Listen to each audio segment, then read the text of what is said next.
Marcia, are you able to get the flags in the? I am not. Do you want me to, I can. Shall I go and just wait, leave them right there, I'll get them.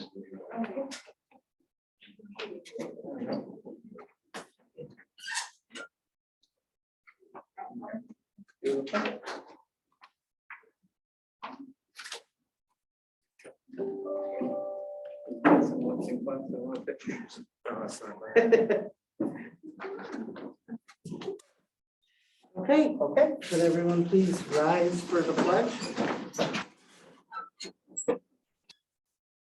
Pledge allegiance to the flag of the United States of America and to the republic for which it stands, one nation, under God, indivisible, with liberty and justice for all.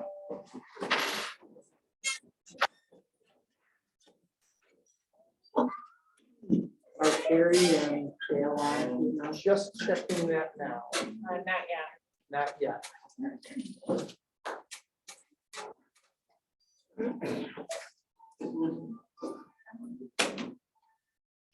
So we cannot approve the agenda, but we can jump into the agenda and then retroactively approve the agenda when one of the other board members gets in.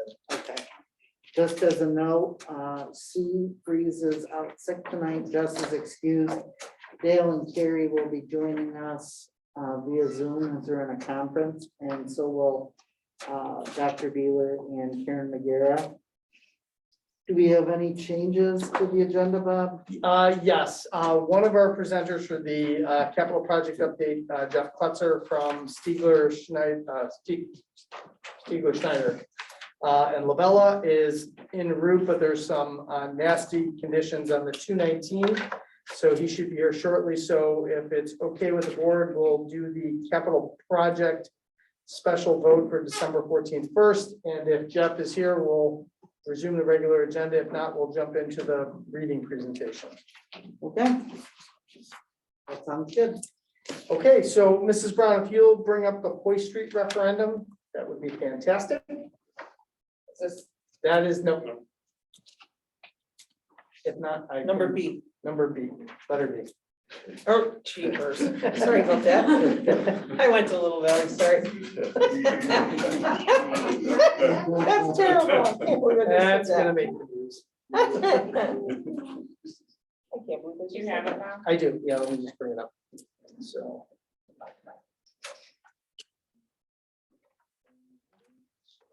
Here, 1 second.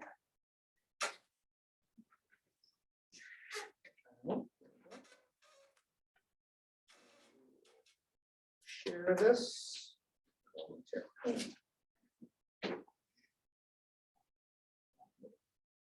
Share.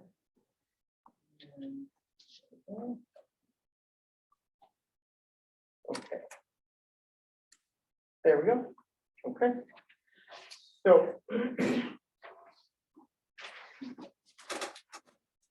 So as we know from multiple board meetings over the last several months, we have a capital project referendum for property acquisition occurring on December 14th, 2021 in the high school gymnasium from noon until 9 p.m.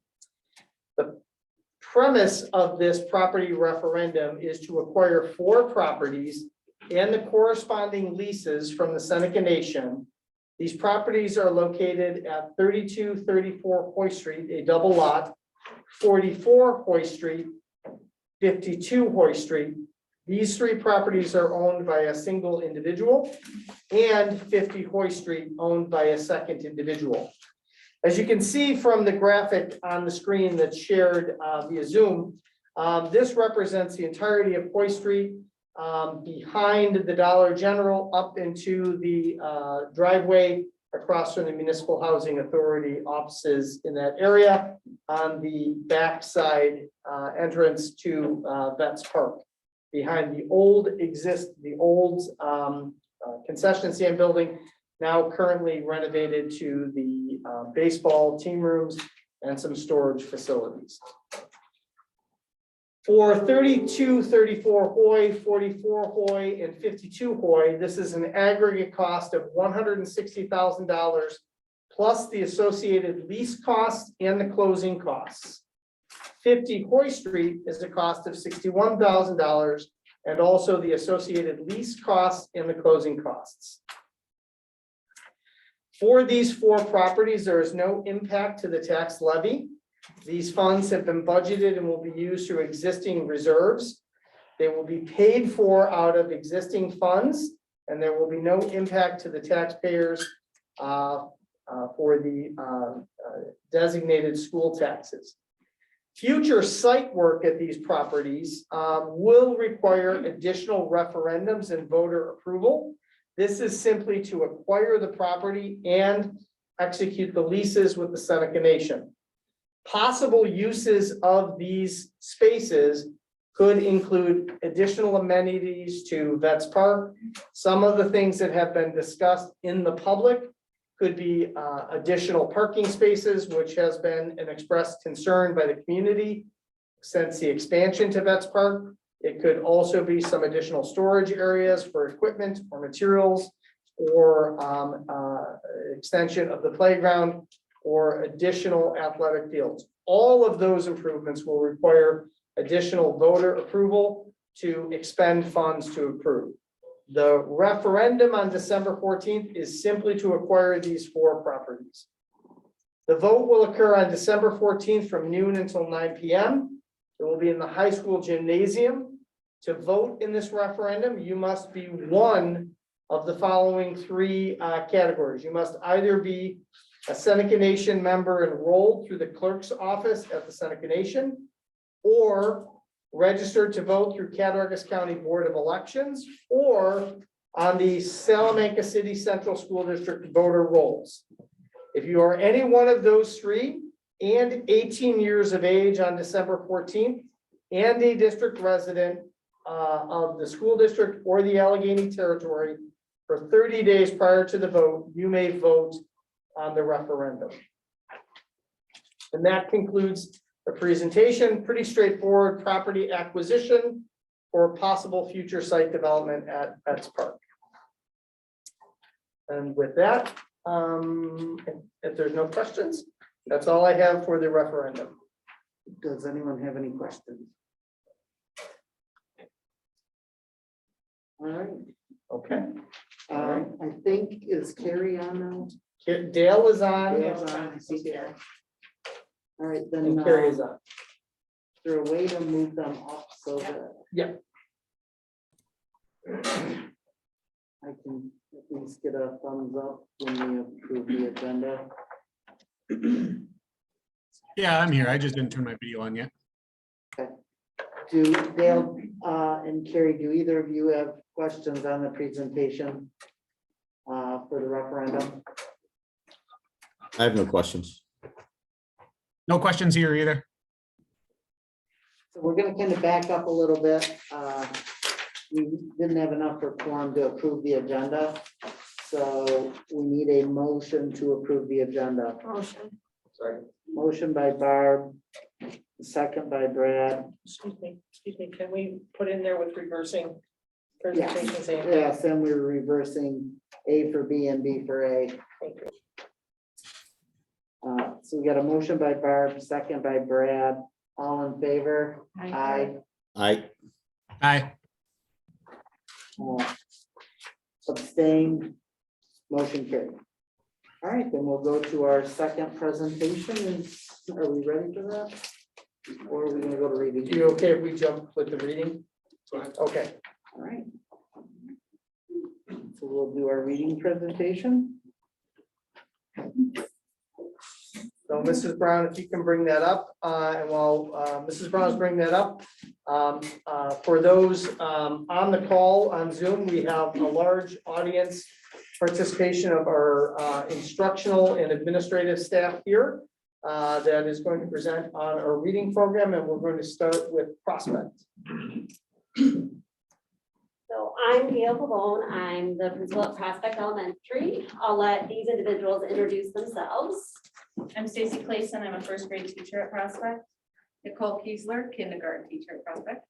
Melinda Schrader, reading interventionist and math intervention at Prospect. And Barb Sherwood, reading and math interventionist at Prospect.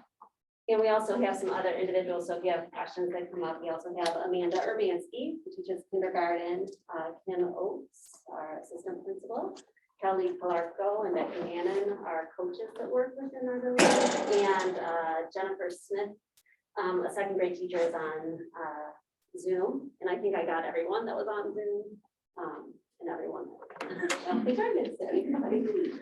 So we can go to the next.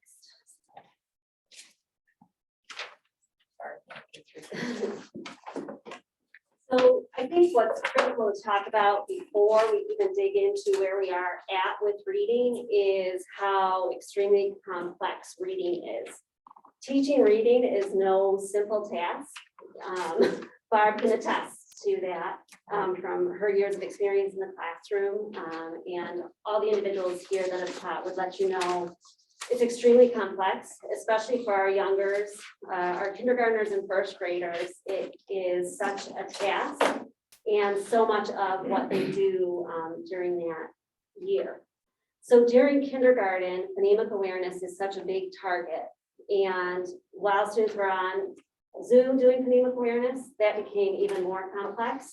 And then you add the layer of trying to teach phonics on Zoom at the same time, and that adds to the layers of complexity. The other thing that I want to put in perspective too, beyond the complexity of teaching reading, teachers teaching reading become experts at a grade level or a portion of it. They've had to become experts at different grade levels and different experiences. My second grade teachers would tell you phonemic awareness isn't something they typically ever have to touch. Now it's something that they do need to teach and be very familiar with. When we get to phonics, our third grade teachers would tell you, oh, I've never had to teach a blend or a diagram, and now they're having to. So it's a layered thing that has created a lot of difficulties with reading. The other thing is within our building, our kindergarten, first and second graders have never had a normal school year. Let that sink in. They have never had a normal school year. Our second graders ended in March and didn't come back to a normal school year. So their instruction has been very fragmented, and we'll dig into that a little bit deeper, but I think it's something that has truly impacted. And if you look at the other grade levels too, you'll see our third graders, their last normal school year was kindergarten. Our fourth grade, their last normal year was first grade. So we're looking at kids that haven't had normal school experiences for a good chunk of time. It does impact. I'll give a very simple example. Going into the cafeteria, our kindergartners and first graders had never touched a lunch tray before. So even just the learning curve in how to use a lunch tray, usually we're used to teaching 40 kindergartners how to use a lunch tray. We're teaching 100 kindergartners and 100 first graders how to hold a tray, how to move it down the line, how to pick what they wanted to eat. So there's layers beyond just reading that have made it an extraordinary different kind of year instructionally. We do have core instruction programs that Ms. Nichols, Ms. Schrader's going to talk about. So within the classroom, there's 4 main core instruction programs that are being used. Our Journeys program covers just your overall reading whole group. The guided reading is more individualized per student. Students meet in a small group with their classroom teachers, typically anywhere from 1 to 4 students in a group. And they are working at their reading level. So you may have a second grader that's reading at a level C. That's what they're working at in guided reading. The Phonics to Reading is a new program that has been introduced this year to meet some of those gaps that we have discovered with the Zoom teaching of the last year and a half. And that is just recently, the teachers are getting it up and running now. And then there is a training next week to further look into that program and how it works. And then the classroom teachers are also using the Jen Jones phonemic awareness flip books with the help of the TAs to focus on sounds and blends, because that's one of the biggest areas our kids are struggling with right now. And then when you hop over to the interventions, for the students that are being pulled out and going with one of the interventionists, we use a variety of programs. This year, we are focused mainly on Sound Partners, the Sue Barton program, which is Orton Gillingham based, and then Read Naturally.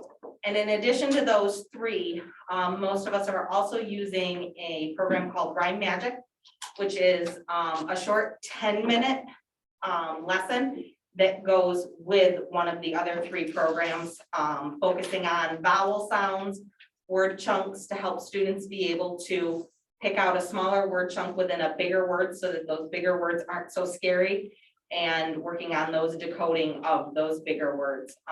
And then the other three programs cover a variety of skills, from the basis of just what sound does that letter make.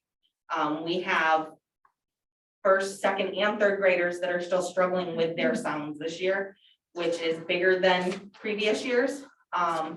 So those programs work on that. And then they also go into blending CVC words, and as you work through the programs, even bigger words. They work on reading short phrases, short sentences, and then Read Naturally works on being able to read whole passages, along with being able to answer questions based on that passage, and then also word lists, which typically focus on, for example, the word list might have short A, short E, and short I words that the kids are working on and working to fluently read between the columns. So they start by reading just the short A, then the short I, then the short E, and then they're expected to go across where they can, their brains can go from one vowel to another more fluently. And phonics reading, they're saying they're just starting it. It's literally within the last week and a half that we've started it. It came from the action plans that the coaches worked on with the teachers, and it was, hey, we really need this. And so we implemented that a lot faster than we were expecting to meet that gap. The books literally just came in last week. Right before it.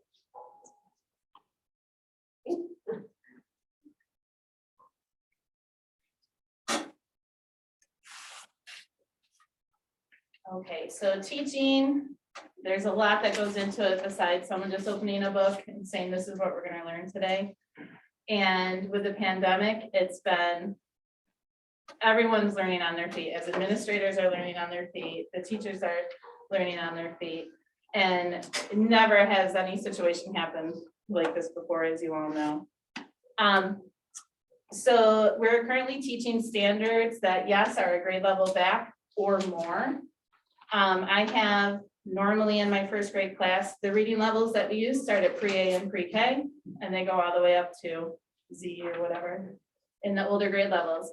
Usually when my first graders come to me, I have one, maybe two kids at a pre-A level, then it kind of hops to B. And first grade technically starts at a level D to be instructionally being on grade level at a D. So that's normally. This year, I've had 6 of my students come in at a pre-A. Then I had a bunch of A's.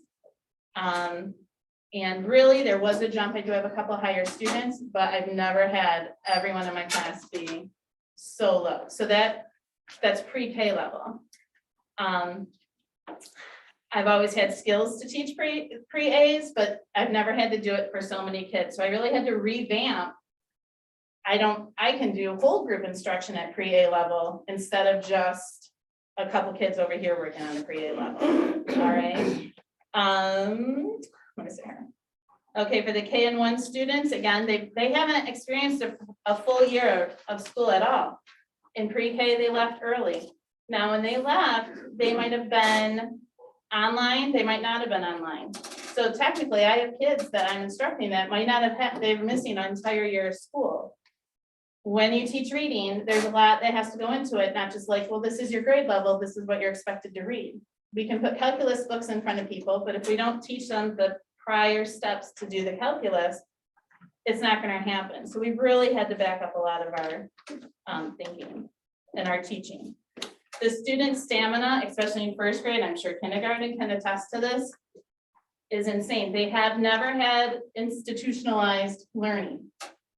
For example, we get up to walk down, well, that's just a routine, but stamina, like there's kids sleeping at the end of the day. Their brains are shut off. You can't do math. You can tell they're exhausted. Even just with our regular routines. We lined up to go to specials the first week of school, open up the door. They just start walking down the hall in a mob. They've never walked in a hall in a line before because special people came to them. So all of those routines that go into making our day flow, taking from our instructional time, those all have, impacted our reading, where the kids are coming from, and they've all improved wonderfully. I don't want to make it sound like, it's all, they're improving wonderfully, but we just have to meet them where they are. Teaching via Zoom was so difficult. Everyone, I'm sure, can agree with that, whether it was technology issues on either end, whether it was if they were able to show up or not. Phonics is very hard to teach over, you could have mic issues, they could have speaker issues. The TV's on in the background, they can't hear you clearly. You can't hear if they're making that ending sound that they need to make. And also when I teach during the day, I might talk about some words that are high frequency words that we're using, but I'm going to reference those high frequency words at least 10 times throughout the day in math, walking down the hall, different things. I'm going to weave them into my instruction. When on Zoom, when I would have them for a 45-minute ELA block, that's it. I don't have that all day long. So that really impacted where we were. And at home, I have kids at home that were Zooming right along with everyone else's kids. I know how difficult it was, and I was a teacher, so I can't imagine how parents that weren't involved in this, and I had grandparents calling me and so it really did impact more, and still is impacting our instruction today. If you want to go to the next one. A really big impact is also like the occupational therapy skills, like handwriting, coloring, cutting, things like that. Yeah. We had first graders that hadn't touched scissors for a year and a half. Might seem insignificant, but when it comes to some of the activities you're trying to do in building words and cutting letters and things like that, it does have a domino effect. And I had that note here, sorry. I usually spend about 2 weeks reviewing how to write the letters. I've spent 6 weeks of in-depth explicit instruction on just how to write the letters, and I'm still doing that. So they didn't even know their letters. And again, pre-A reading, that's seeing your letters, identifying them, sounding them out. So, if they didn't know what a C was, that adds a whole other level to teaching them how to write. And if you don't mind, I can also just say, as far as, phonics and the things awareness, even a mask is a very big barrier because we don't even think about it until we're teaching them their sound. The way that you hold your tongue, or even we did F this week, and holding your hand in front of your mouth to feel that air coming out when you're doing the sound. There's a lot of impact that they're having, not being able to learn those sounds when they're doing those letters and those things too. And what they're hearing is muffled as well, so they're not even hearing. And then sometimes I'm not even hearing if they're doing the right sound. Right. Okay, so this is just a review of the instructional time that we've actually had. So from March to June, everyone was all remote. We did packet work, and I'm really proud of how well we did handle all of that, especially since during that time period, the technology and everything was new. We were still working through all of the technological glitches, training parents and grandparents. And that was a huge chunk of our time, and that's when our first graders would have been in pre-K. Then in September, we started remote. We had the mold issue, so that put us remote more continuously. Or wait, no, this isn't. No, I'm sorry. Nope, that's okay. All right, so you guys know the story. All right, so we did. But like the hybrid days really impacted us because some kids, if they were in for 2 days during hybrid, on the Zoom days wouldn't show up. Or some would show up for hybrid and Zoom. So it just made it very difficult to even you felt like you were glitching all the time. If you watch Wreck-It Ralph, there's always those glitches. That's what it kind of feels like you're going through on a regular basis, is a glitch of, okay, we're in, we're out. No, we're progressing in this unit. Oh, we got to back up. And so all the changes last year, I truly feel like we met the needs of kids and families where they were, but it was glitchy. And it really did feel that way. I felt like, okay, here we are, I have these kids for these 2 days and we're progressing. But then, okay, are they still progressing when they're gone? Are they doing their stuff? So when they come back, do I have to go back and refresh, or can I move on? And it was a lot. And thank goodness we did come back for 5 days instruction at the end of last year, because I really felt that it did help establish some of those routines and get them used to being in that setting to a certain point. All right, so down at the bottom, attendance. This is one thing that I'm seeing a lot of this year, is we still have huge attendance issues because if someone's quarantined, it's not like they're out for a day. They're out for quite a while. I have one student their family's been quarantined 3 times so far this year. And then they get the normal sniffles and sore throats and things like that. And just if a child is sick, the parents of course want to keep them home, and we want that too. But I don't know if there's been very many days that I've had perfect attendance in my class. Most of the time I have 4 out a day. And then, like I said, when you're on quarantine and you're missing, 5, 6, 7 days of instruction time, that's a whole unit.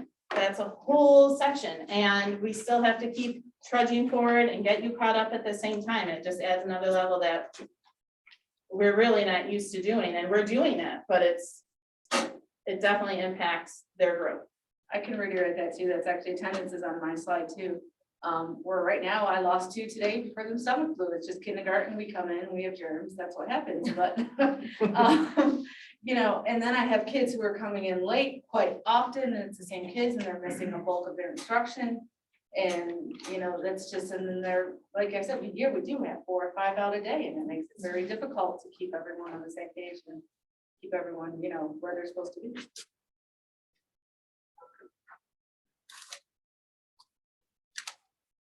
Yeah, I'm great. All right, then it's me. All right, so another thing that has been impacted on at our level, in our building, is that teacher assistants are pulled for substitute coverage due to lack of subs.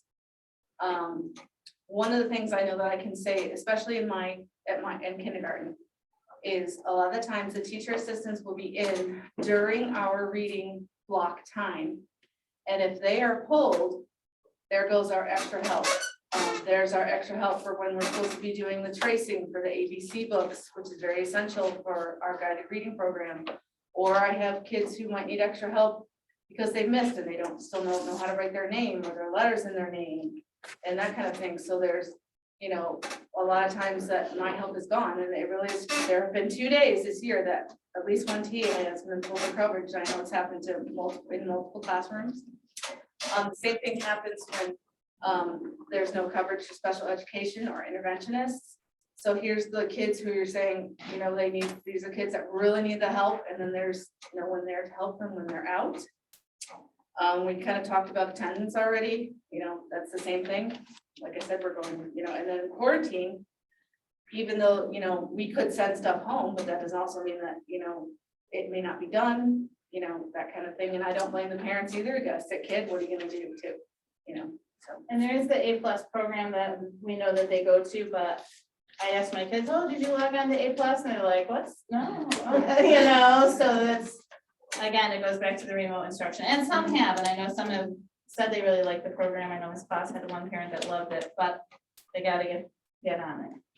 In teacher assistants, we wouldn't pull, except we have enough people out homeroom wise that we need people in the classrooms. So there's teachers quarantined. I need someone in that classroom to be with those kids. And believe me, if I didn't have to, I wouldn't. So it's our hands get tied with the lack of stuff. All right, next one. Okay, so this is a little chart here, and this is the current achievement levels for reading. And I'm going to go with the one with the dark blue on the top. So right now, the total number of students that are 382, the number that are on grade level are 119, number below grade level are 259. The number of students showing growth, though, all of them are like not all of them, but most of them are showing growth, which is 373. So 98% are showing growth. But we're just not seeing the growth that we normally see in the classroom when it's a normal, not pandemic, not all these other things going on. So the grade level expectations are here, and this is what I want to, it's the instructional reading level. So to kind of give you an idea of what that means. That's the highest level for which a reader is not independent. So that's where they are, where the teacher is working with them in a small guided reading group where they are able to give them support, and the child is able to gain those strategies and learn those strategies to work up to the independent level so they can move up a level and continue on. So that's what their expectation is on those grade levels. So the post-pandemic example is there. 12 out of 16 were reading below grade level. And prior to the pandemic, 12 out of 16 were reading on grade level. And just to add on to yours, the guided reading groups is a huge help to us right now in addressing all the individual needs that kids are coming to us with. So I have a kid reading at a level L, which is, above first grade. I can still have her reading at her level and continue her growth and still work with my pre-As. And yes, all kids are improving, but like if you think of a pre-A, they have to learn all their letters, be able to say what letter it is, all their sounds, be able to tie them together and start forming them into basic words, know all their rhymes. That's a huge amount of stuff. So to be able to expect them to learn all of that was taught in pre-K and kindergarten in the 1 month, September, come on, let's go, you should be on first grade level, is a lot to ask of them. So they are showing growth, but they still might be in that pre-A bubble. And to give you an example of what they need to do to move on to an A, they need to know at least 40 letters and 8 sounds. That's what our guideline is to move on to a level A, so pre-A to A.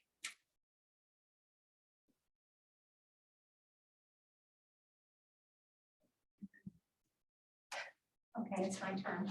So I know one of the questions we were asked is, what are we going to do to get all students reading on grade level by the end of the year? One of the things that I think was unanimous across our building is that that is certainly not a realistic expectation in any school year. And I'm sure Barb can attest to this as a former teacher. Did you ever have a year where every one of your students was reading on grade level by the end of the year? I hope they were as close as they were capable of being, but probably not. Yeah. So we really kind of feel that that's a target that I think every teacher strives for every year. And I think everybody in our school strives for that, regardless if you're a teacher or some type of support staff. We do want to try to get every child functioning at grade level by the end of the year, but that's very hard for us to do. One of the things that we can do and that we do is to ensure that every child makes growth at their individual rate of development. Not every child, just like not every child learns to walk at the same time or ride a bike at the same time. Every child doesn't learn to read at the same rate at the same time. They're all in varying places through their development. I do want to talk a little bit too about the pandemic and how difficult that has been for students. I know Nicole mentioned this, and Stacy, I had a little boy who I saw today for the first time in over 2 weeks. He was out on quarantine. So I asked him how he liked the A+ learning, same thing, same response I got. He just looked at me. And I said, well, that's what you do when you're home. And he explained to me that he's got other children in the home and none of them did any of that while they were gone. That is a huge impact to us. One of the other things I can say from an interventionist point of view too, how Zoom and children being home has impacted us, is that I don't think we realize how little conversation goes on in some homes. Some kids get all of their interaction, not all of it, but the majority of their interaction and their vocabulary development at school. For those students who hadn't been in school in those kindergarten and first grade years and were on Zoom, they missed that. They missed hearing vocabulary that they would have heard in school that they didn't hear at home. One of the things that I think we ensure as a staff is that our curriculum is consistent across our grade levels, that we are following our programs and using our programs to the best that we can. One huge thing that happened this past summer with the help of our coaches is that each grade level developed very specific action plans for both reading and math. And we are working throughout the year to make gains and try to meet those action plans. And I think that that's been a very major thing, not only for the classroom teachers, but for interventionists as well. And how that's shared with us so that we can in turn help them to grow in their action plans. One of the other things that we're doing partly through the action plans, partly through the Ames web curriculum that we use and the interventionists use as well and classroom teachers use, is we are tracking their progress. So what we can see, children that are growing, how much rate they're growing at, and those that are becoming stagnant. So that at that point then, we can meet on them, we can talk about what more can we do for this child? What do we need to give him so that we can ensure that he is going to start growing more? Whether it be a phone call home, sending a liaison out to find out why they're coming in late all the time or why they're not here. Or if there is something impacting them that's going on at home, but whatever we can do to help them, we do try to do that, whether it's something academically or emotionally. I know that, we said everybody felt that ensuring that every child was at grade level really was not a realistic goal. That in a normal school year, that it's not usual for every single child to be on grade level under the school year. And I think with the pandemic, that has just increased the number of students that we have at the beginning of the year that are reading below grade level. I think we've already seen some substantial growth in just about all of our kids. I know the ones that I work with and the growth that I'm seeing that's happening quickly because they are in school now, especially those ones that are in school now. I'm seeing kids who are growing by 5 to 10 words in their oral reading fluency per minute just from the month that I've been progress monitoring them. I'm seeing first graders who went from maybe knowing 10 to 12 letters at the beginning of the year and 4 sounds to now knowing 20 letters and 10 or 12 sounds. And we do keep that and we do share that with our classroom teachers so that they can see the growth, because we do want to be as an interventionist in continual conversation with the classroom teachers on what we're doing as an interventionist and how that is impacting them and whether we're seeing any transfer into the classroom. And there's been a lot of negative, but I do feel very hopeful, because as a kindergarten team, we researched that Phonics to reading because we knew that we wanted to add a piece in. We wanted to make sure that those kids are getting them. And so we put it into our action plan.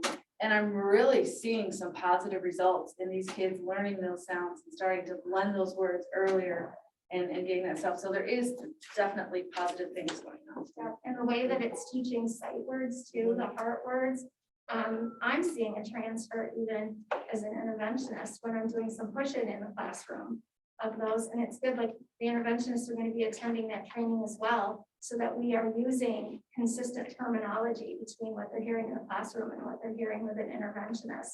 And so that we know what sequence those letters and sounds are being introduced in, so that we know then if our intervention that we're using isn't quite in sync, we can adjust things so that we're reinforcing the same things that the classroom teacher is working on.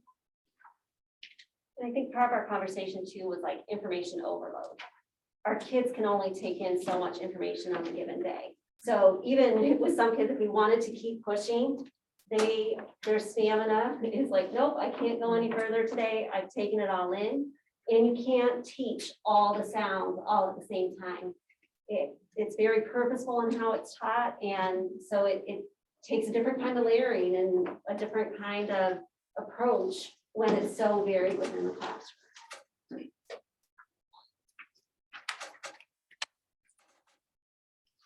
We're ready for that. So we know there's some things we need to work on as a building, and we had some really good conversations around it. Calendaring and planning, we often try to do during the summer. This year we had kind of waited because we knew we were gonna have to adjust those, and we're hoping in the future we'll be able to go back to being able to do a lot of that during the summer. It's unusual for us, a new program to start up in the middle of the year. This was teacher driven, saying, hey, we really need this, so we're doing that, but continuing to make sure that new training is occurring during the summer. Starting intervention early on. This year we started even later just because of the mold situation, but looking at ways that we can look at data to start the grouping earlier on. Look at, is there a way to do pre-kindergarten and kindergarten screening prior to the school year beginning, so we kind of have an idea prior to the kids entering the building, what it looks like.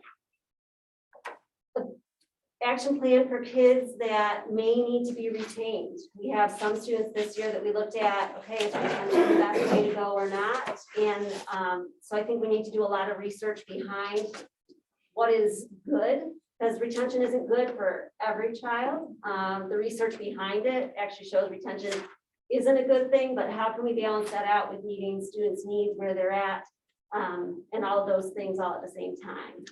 We are going to create a scheduling committee to really look at our schedule again, to look at, are we maximizing instructional time as much as possible? And then a continuation of looking at our MTSS practices. We had to move away from MTSS, RTI a little bit while we were in the pandemic. I had to pull the interventionists, so we didn't have intervention going on so that they could teach homerooms. Because if I didn't have them teaching homerooms, I wouldn't have had enough classrooms going to be able for us to go 5 days. So we had to balance it out because we felt that 5 days was best for kids, but that did have a domino effect with our interventionists being able to provide intervention. But I'm so thankful and glad that they stepped in to do homerooms so that we could do that. It made a huge, huge difference. From the board, and this is simply stated from the teachers. Simply put, we need the board to respect and trust that we have earned through time, work, and heart that we have put in to being teachers. And we need you to believe that as professionals, we are doing what we can to help children grow and progress, which is the most reasonable and reachable goal. We are here because we want to be, and at some point at the beginning of our careers, others wanted us to be this community's teachers. So some of the reaction was, wait, we're working really hard. I don't understand. You know, we're trying our best. We have our action plans in play. We're doing a lot to make sure that we're meeting the needs of kids. So I think at the heart of it, it came as like, wait, we're trying really hard to get our kids back to where we want them to be, but we need time.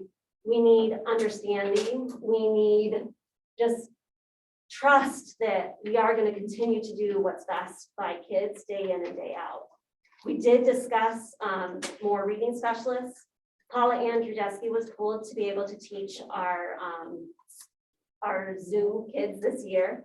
We are hopefully approving that an individual for that role tonight, but we did speak about the fact that we may need another reading specialist or two to help with that. And then classroom teachers did voice, like, we've gotten a lot of books, and anyone that had to come clean after mold is going, you don't need any more books in your building, but we need lower level books. So our third grade teachers need some first grade and kindergarten books to have as their library collection for kids to be able to borrow books to take home that are on their level. We had got to the point that we didn't need those K1 books really in the homeroom classrooms. Because like we said, that 12 to 16 is a flip. We used to have 12 out of 16 reading on grade level, and now we're 12 out of 16 reading below. And so to us, that's a true number and a statement that we can live on, as that's the flip that's occurred, and we will get back. I'd love to say, all right, in 5 years, we'll have every kid reading on grade level, but there's a lot of other dynamics to that. We have to be understanding that some kids learn differently and may have items that hinder them from ever being able to read on grade level, but we have to support them the best that we can and meet them where they're at. So we have to be realistic at the same time. And that's why we do have things like MTSS and special ed in place to be able to meet the needs of those children where they're at. Do you have any questions for Prospect before we move on to Central? I just have a comment before a question. I don't take this the wrong way. I understand that you're defending yourself. What we're trying to ask for is data to show how can we help. It's not to sit here and bash what you're doing or critique what you're doing, because I'm not a teacher. So I can't tell you that how you're teaching and what you're teaching is wrong. The intention is how, as a board, can we provide supports not only to administration, but to the teachers and to the students, to any support staff, to help the kids as much as possible. Everybody understands that with the pandemic, kids aren't learning the way they did. You know, I mean, I'm thankful that I don't have to raise a child that started kindergarten, you know, but I can appreciate for parents that do have kids, you know, in Prospect and Seneca in the high school, that their concerns are, my kid's below level, how do I get them up? And from a board perspective, I want to know what, you know, if there's other districts out there that are doing something that is showing real, you know, real growth for kids, you know, are we looking at it, or are we saying, well, we are doing that, or maybe we need to do this? You know, the message I want to get out is, if there's something that you need, whether it's teachers or administrators, or even students that may be listening, let us know, because if we don't know, we can't help.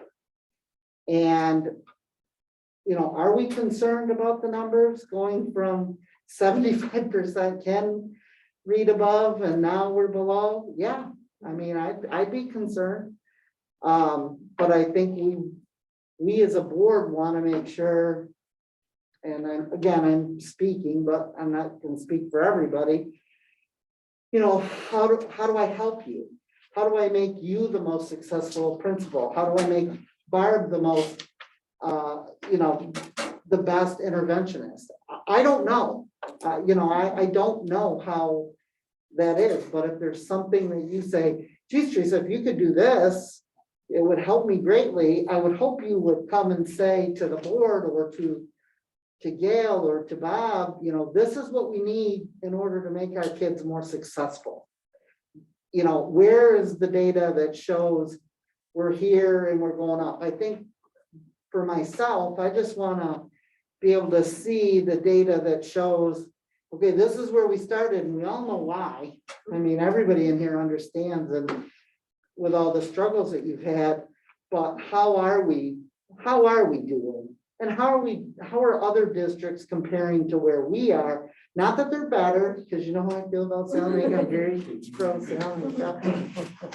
But you know, if there is something that people are doing that are showing at, what are they doing right that we might not be? Or what are we doing right that they're not? You know, and to me, it's not at this point, you know, are we sharing the information? Are we getting the information? How are we getting the information to even know where we are amongst the surrounding districts?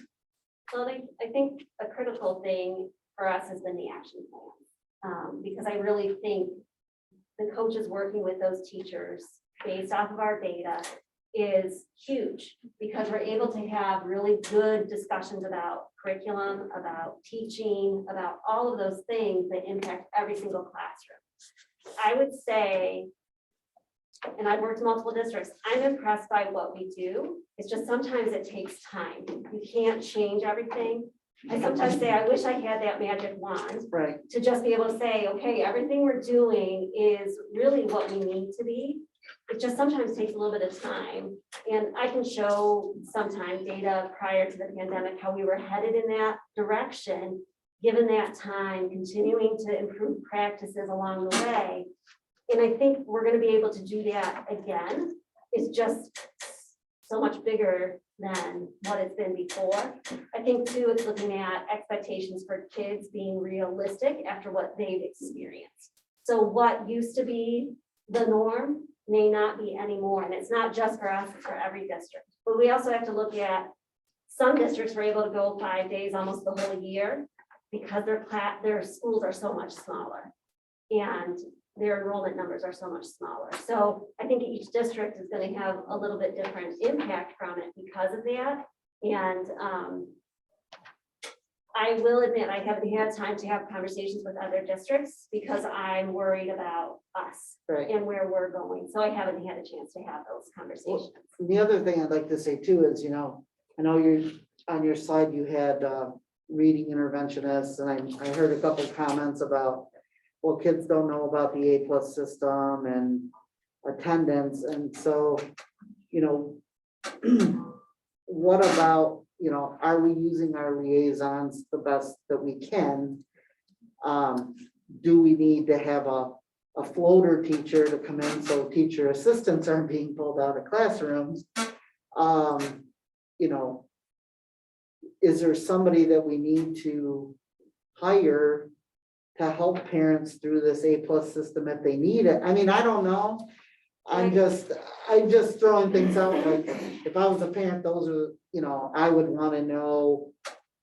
And I know some parents are more involved than other parents are, but I just, those are the things, like, maybe not just reading specialists, but are we thinking outside the box for every area to make sure if there's something we need, are we getting it? That's all. And we're meeting with the family liaisons every other week, attendance wise, to really go over like our heavy hitters and what are strategies that we can use. And we're trying to document all of that so that we can see, okay, this strategy is working really well. Let's try it with some other families. I know Mr. Long has worked really hard, and he's gained a couple people to help support with A+, and all of that. But I think like some of the tricky part is just getting the kids on there. We can do so much, Yeah, and the rest has to come from the other end. So, and I know it's hard that sometimes our answer is we just need time, but we do need time. We've been remote 19 days at Prospect, and right now I think 40 days in person. And it's gonna take time, and telling you what, having the kids in person, there's nothing quite like it because of what we're able to accomplish within a day. One of my first jobs, I worked for the city of Buffalo for a couple of years, and my first job hired there was as a building sub. They said, show up every day. I'm getting sub pay, and there was always somewhere for me to be, and then the kids got to know me and I got to know the building and the routine and everything like that. And I know there's probably a lot of administration stuff that goes on to it, but that was, if you have a couple of people that are dedicated, and if there was for some reason no need for me, then I went and, they didn't have library for the city of Buffalo. I had to go and put all the library books away that were returned that day, or, there was always something that could be done. And I know, like I said, I don't know the administration side of it, but maybe, or hire more TAs and know that these TAs are designated for, these are the TAs that are pulled. If you have them, great, but just know they're gonna be pulled at times, so you can't absolutely count on them. Like, that would be a huge help, so that during our guided reading time, when my TA is supposed to be working with my 2 lower groups, I work with them too, but I hit them twice in the day then, when she's not there, and then they can't really work on much independently. It would be a huge help for the TA side. And I do think it was up there on the slide. I do think we need more interventionists at our building. Right now, we will have 5 again after tonight. But at our building, we are servicing students for both reading and math. And I know that that's not the case at other buildings. is. So if we could have that luxury of having more and designating some of us reading, some of us math, I think that might make a positive impact too. How many Because our reading kids- specialists? I mean, we have a decline in our math scores too. I don't think it's as severe as what our decline in our reading is, but, and I think we're making up for that math very quickly with the plan that we put in place that we've been using as both classroom teachers working on it and the interventionists as well. I think we're making up for a lot of lost ground pretty quick with that plan. But like I said, I think we do need some more interventionists in our building. And of course, we have another glitch in our building because space is an issue in our building too. So, And even with that, like in a normal year, I probably have kids in my room that I would normally be sending to an interventionalist, but because they're working with kind of the lower of the low, and there's so many of them, you know, there's some kids that in a normal year might be seeing Barb, but they're not this year because, well, they're to be, you know, and that's high, which, you know. What was your question, Brian? Which that's what we're hearing from the people that talked to, it's like, how many more would we need to, in your opinion, under the current situation? To help speed along the process so the teachers aren't trying to teach different levels, it's the interventionists. well, and I would love to be able to, and maybe you can speak up if you want. But I would like to just be able to focus on one area, either reading or math. And scheduling is also another, something else that we have to look at with them, because that would take a difference in scheduling. But if we could work it out, that I could work with students just reading all day long, and some of us could work with just math all day long, I think that would help immensely. I really can't tell you how many more. I guess it would, in an ideal world, it would be nice to have 4 or 5 of us being able to do reading and 4 or 5 to be able to do just math. But again, it takes creative scheduling to be able to do that too. But I don't know, I think back to 28 years ago when I came to work in this district, and I was the only person doing reading, and how different things were there. But life was different back then. Home life was very different than what it is now. But yeah, I guess ideally I'd like to see 4 or 5 of us being able to focus just on reading, 4 or 5 be able to focus just on math. Hey, Al, let me jump in right here. Can you hear me? Yes. All right. Well, one of the things I just find disturbing is that we have a reading specialist teaching math. That's not our specialty, and that's not what she should be doing. I totally agree with adding more reading specialists to help. And this isn't new. This has been on for a while. But I got an honest question. Where would we put these people? That's a great question. Because I truly don't know at this point in time. We'd have to look at rooms very carefully to see how could we do that. So it'd be something that I wouldn't be able to answer right now.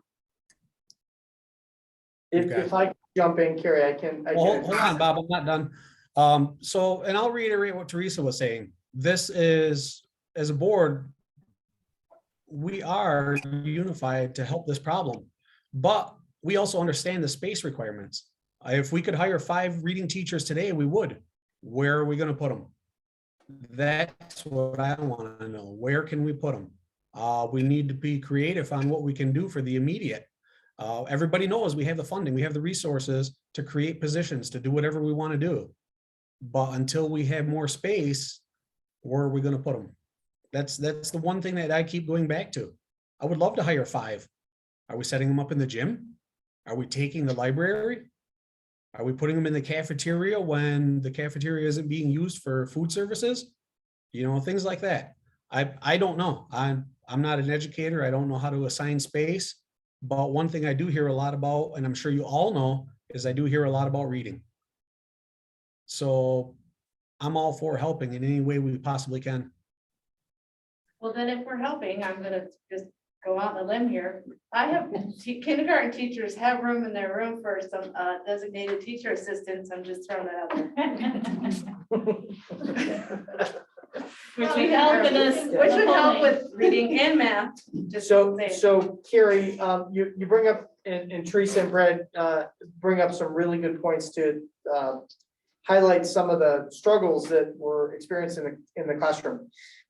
When we began this journey of moving the elementary primary kids to a higher level, and Gail had cited where kids were pre-pandemic with their reading levels.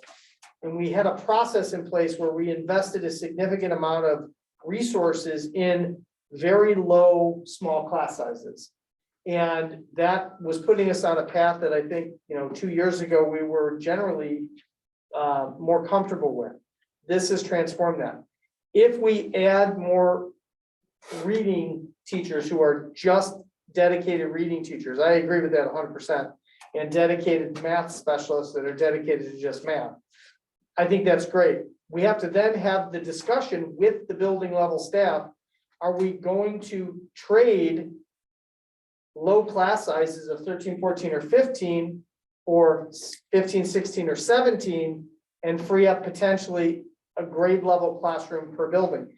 That's a very productive conversation that should be had at the building level, not at my level, not at Mark's level, not at the board's level, because that then changes the dynamics of the classroom. If the board suggests and directs, we'll add more staff. That's great. We can do that. I'm not opposed to that.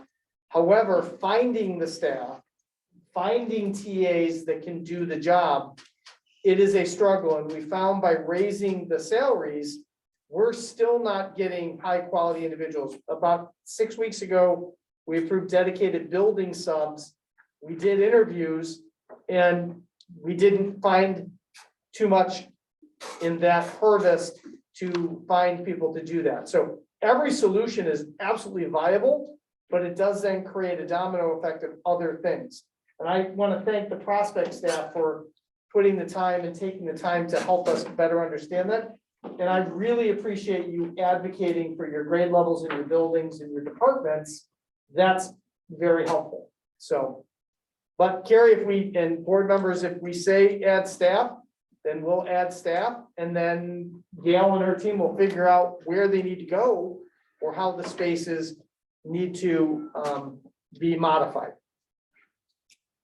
We just need to make sure it's productive space. I know some people that have had shared rooms for intervention have said how tricky it is. So it's just finding that balance so that we're not creating more of a problem by putting too many people in a room, having 2 intervention groups in a small space together, isn't very viable. But we'll see what we can figure out and come up with. Bob, can I request that you or Mark work with Gail, identify a space? Oh, I've already had some suggestions, Carrie. Yes. Can we see the plan then, whenever you have it ready? Sure. Yeah. Okay. Does anyone else have any questions for Prospect?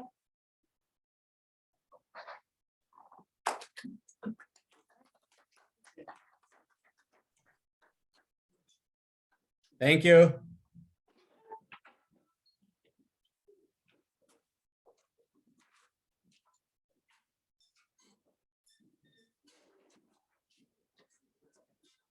Split sessions. Remember those days?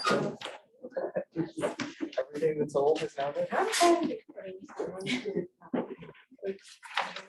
Right? Sure. Okay, I'm Nikki Beaver, Seneca's principal. I'm Laura Hodera, fifth grade teacher at Seneca. Gina Madison, fifth grade teacher at Seneca. And I'm Erin Berry, I'm the assistant principal. Gina's gonna start us off. Gina's never spoken in front of you before.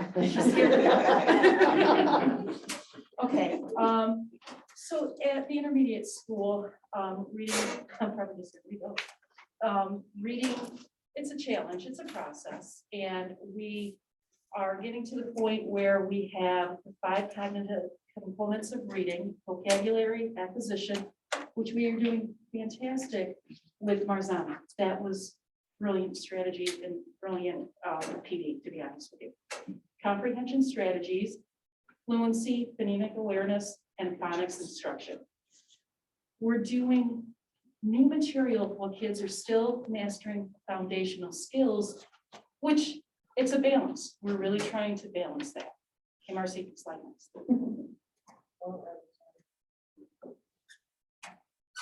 Our programs, our core instruction, and I can speak for 4th and 5th grade, we have about 40 minutes for core instruction. We have the Journeys curriculum that we have aligned with Prospect. So wherever it starts in Prospect, yeah, I don't know what it starts. Journeys. Kindergarten, okay, pre-K, okay, so it goes all the way up through 5th grade.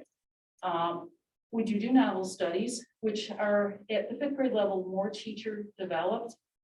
I think I heard at the 7th grade level, they're based on the New York State modules. Study sync, I don't know what that is. 6th And and then- 7th grade reading curriculum that aligns with Journey. For reason Yeah. And ERLA, which is an awesome program that is aligned to independent student development with reading and skills. And it's not only used by the reading specialists and special educators, we do use it as a program in our classroom, and we have a separate class a day for ERLA. For interventions, we use the ERLA toolkits, which again, you can do one-to-one help with students, you can do group work with the levels that they're on. Everyone uses it. Orton Gillingham, mostly used by the reading specialists and special education educators, because they need to be trained in that. I could not explain it to you. Leveled literacy intervention, the same. And the others that we use are IXL, which is computer-based, Journey Writing Readers, which we just happen to have from years ago, but they're perfect. And Study Island, which we can go through as the same thing in IXL. What might they have missed the last couple of years and go a grade level or two behind and assign it to them and, you know, try to help them catch up with it. Okay, so we all know this. I don't have to go through this. We just went through this. We know what has just happened, and we also know too there's other environmental attributes. So I think we're all aware. Go ahead. So our assessments at the intermediate level are the state assessments, NWEA, ERLA, and our formal and informal classroom assessments. And with the state assessments and the NWEA, they are normative criterion referenced assessments. They do drive our instruction. You can go to the next page, please. The NWEA is given to all of our students, and I believe we give it 3 times a year. Okay.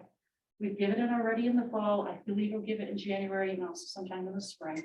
It's going to measure the growth. So Erin will show you what we are starting out with. It's normative data, so you can see the growing and what pace they're going to be going through it. It uses a RIT score. It's the RIT score, which, you know, it's going to show the missing skills. It's going to tell us what we can use to help with instructional resources. And the interesting thing about the NWEA is that it is lined up with Study Island and lined up with IXL. So right there, it helps the teachers quite a bit to say, okay, this student needs this. These are the programs that you have that you can use. And it allows us to compare the growth of our students to the growth of their peers and the growth of students around the nation.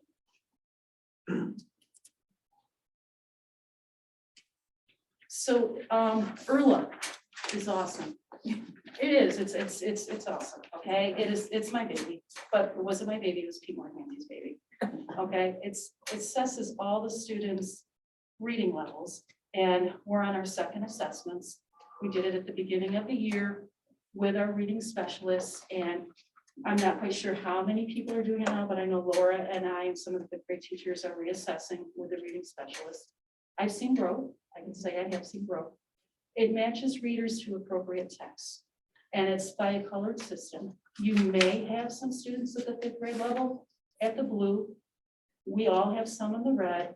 It's mostly the white and the black, getting some more purples and some more oranges, to be honest with you, which is nice. It identifies the skills. It's correlated with the standards. You can do one-to-one instruction or small group. I do a lot of small group, basically catching up with vocabulary and the skills like that. It progress monitors, it tracks its own growth, and each level has a toolkit, which is wonderful. You can just grab the toolkit, you can go to the reading specialist, and you can have kids just read a book together. It's just perfect. That's my opinion. So there we go. And I think I'm done. Okay, so these next couple of slides are just screenshots to show some of the data that we have at Seneca Intermediate. So these next 4 slides are grades 4, 5, 6, and 7, and what it looks like for our NWEA assessment. So the NWEA assessment, also known as MAP, which you may have heard that as well, stands for Measure of Academic Progress. And it's a personalized assessment, so it's adaptive. So as students take the test, as they do well on a question, the questions get harder. As they get questions incorrect, they get easier. And so it narrows it down to find that student's true instructional level. And so what you're looking at right here is a grade level snapshot. This is grade 4. So this breaks down for us what it looks like, how many students took the test. It gives us the mean RIT score. So RIT's, I don't even know what it stands for. It's a ROSH unit. It's just the unit of measure that they, that's that instructional level. And then it compares it to a norm reference chart. So that chart, I know it's kind of small, you can't really see it. But what the number that's circled there is the 4th grade norm. So based against students across the nation, this is how students are performing typically at grade 4. This is what their mean RIT score is. So I can't even read my notes. So it's 196.7 for the nation in the fall, and our 4th graders are at 188.1. And just a quick, when I'm looking at this, I really like this visual at the bottom with the colors. We really want this to be flip-flopped, you know, by the end of the year. The red is how many of our students are really low average, average, high average, and then above. And then, like I said, this is just one of many reports. So when you go onto the NWA website, the teachers have the ability to be able to pull up their class reports. So they'll be able to see what every student's individual RIT is. They can break it down. They can group students based on instructional area, and then they can drill down even further. So if Joe receives a RIT score of 187, you were able to see specifically in his instructional area in vocabulary acquisition where he falls on the literacy continuum. And then we have tools like Study Island and IXL, which then can pair specific skills and specific resources for him to work on and for the teacher to work on that student. So we know exactly how to move those students. And then in the winter, they'll take it again. And we're looking to see that students are progressing and they're growing at that normative rate. So against other students in the nation. So again, it will show us where they should projected to be in the winter and then again in the spring. So it's a great report. It's got a lot of information for teachers to really be able to drill down into specific students' ability levels. So again, this is grade 5. It shows you the same type of data. Again, you can see that the red and the orange are much greater than the yellows, greens, and blues. You'll see that consistently for grades 6 and 7. That score is 204 for the mean average in the fall of the nation, and our students are 194 as a mean score in 5th grade.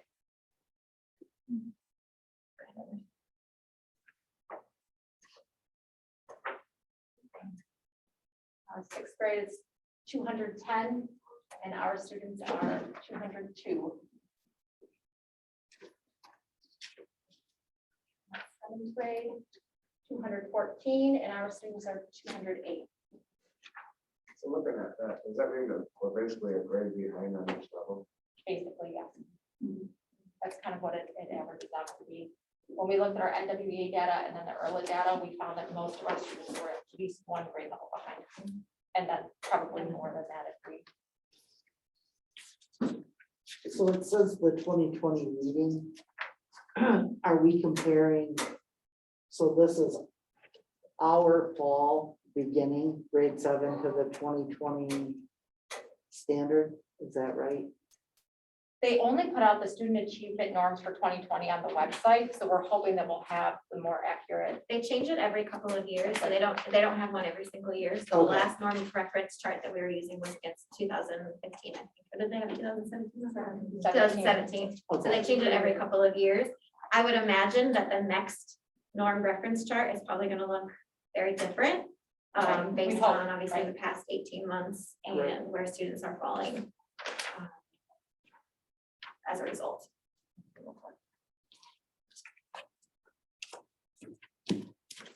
So what does the data tell us? Again, I think we have all pretty much heard the same thing. I mean, it's really not much different than what Prospect's saying, and I'm sure similar to what the high school is saying, that the majority of our students are performing below expected, typical, what is considered typical for that grade level. Students are at varying levels across the board. So while there are a majority that are below grade level, there's also students that are above grade level. Just looking at NWEA scores in 5th grade, for example, we go all the way from 1st grade level. I think there was a student that was at 12th grade level, based on NWEA scores and their RIT level. So they're varying abilities in every single classroom. And just as Mrs. Beaver was saying, there's a strong correlation between our NWEA assessments and our ERLA assessments. So we're able to see, yes, they're showing that they're below grade level on NWEA. Yes, they're also showing that they're below grade level on ERLA or vice versa. And we're able to have really accurate information to truly inform our students where they are. And that we need to evaluate what it means to be on grade level. So just kind of going forward and reiterating everything that we've heard so far. Just looking at what is typical. What's standard for 5th grade is no longer standard for 5th grade. We're teaching not 5th grade students, we're teaching students and meeting them wherever they are at that moment. And then I think the next slide is basically just another picture of that. So this would be a what's considered quote typical reading development chart, what looks like from birth to grade 1. We're looking at emergent literacy, moving into decoding, moving into fluency, and that's no longer the case by grade level. Now we have students that are in secondary, middle and secondary, schooling that are kind of all the way back at that beginning range. And so we are differentiating to the best of our ability. We're putting interventions in place, and we are moving kids, and our focus is on growth. So how are we keeping our kids that are above average stimulated? I can speak on this a little bit. So for our reading intervention block, all of the teachers in grades 4 through 7 have a block called WIN. It's a what I need block. And what they've identified during the reading block specifically is if the student is really struggling and needs help, they go with the interventionist. All the teachers within their classrooms are providing tiered instruction. So they have small groups going, they're using the different interventions that we just shared with you. And then we also have another teacher that's pulling the students that we've identified as being on grade level or above that could be enriched, and she's pulling them to do an enrichment activity where they're reading a novel, doing some project-based learning. I know they read a book and then they watched a movie and they kind of did a comparison of the book and the movie, and so she's pushing them forward during that block.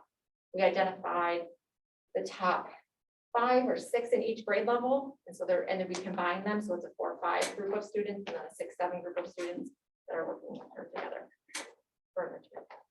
And so the kids that are struggling and are low that are getting the interventions. So when you present again, we're gonna have a better idea of their growth and how they're catching up or how they need more. So what would be great to show you when we meet again then will be our January NWEA results, and you'll be able to see, maybe we could snapshot some specific students in each grade level and show their growth. And then also like the ERLA data, that's ongoing assessments. So if a student came in at a level 1, 1B, meaning 1st grade, I wouldn't be surprised if by January we now have them at a 2R, maybe end of 2nd grade, and you can see that progression. Okay. I just want to kind of chime into that too, and that's a benefit of ERLA as well, because once you level the kids and they're in your classrooms, I might have certain kids who need a 1st grade level instruction. I can give that to them individualized and personalized for them. And the next kid I conference might be at a 7th grade level. We have the books of all color coded so that they know what level they should be reading independently. I can provide them with specific instruction to elevate them right in my own classroom within that ERLA block as well. And if they independently take a book, we have the accessibility on the early program online to check the book. And if it's wonderful, because for most of the time, the kids know what level they are reading it intuitively. So they'll come to me and say, can you check that? And it's generally the right level. They do know that. So it's a wonderful program. We've tried to really instill the growth mindset with our students this year, just sharing the data with them and showing them where they are and where we want them to go. So they're really excited when they move up a color. Right. You can go to the next thing, let's see. This will address a lot of what we've already discussed, but one of the things that we wanted to do is take this data and make a plan to move forward.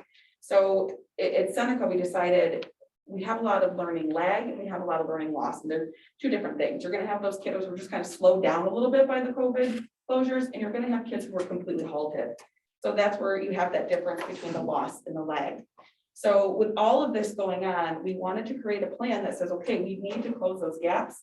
We need to meet the kids where they are, but we need a plan in place, or else we're just gonna say, yep, we're getting to it. Yep, we're getting to it, right? So go ahead and change the next slide. And this is something that we're proud of with the team that we put together today. For today's presentation, I should say, we're working on this plan so that as these cohorts move through our building, we have a specific plan to see growth. So if you look at the blue slide going across, that's our 4th grade cohort right now. So if you look at it, they are currently at 28.5% proficient readers, which means they're at or above grade level. We have a plan in place to target 15 and move 15 students. So 15 students at the 4th grade level who are currently not on grade level, we're going to start to target those, which is about 3 to 5-ish per homeroom, which seems pretty realistic. Giving them the personalized plan that they need, still elevating and moving kids, but really targeting at least 3 to 5 per homeroom. To move them to the end of the school year, we would like to see 44% of that 4th grade cohort reading on or above grade level. We want to track this as they move through Seneca Intermediate. So you can see as that flows all the way across, by the next school year when they are in 5th grade, we would like to see them at 60%. In the 6th grade, we would like to see them that same cohort at 76%.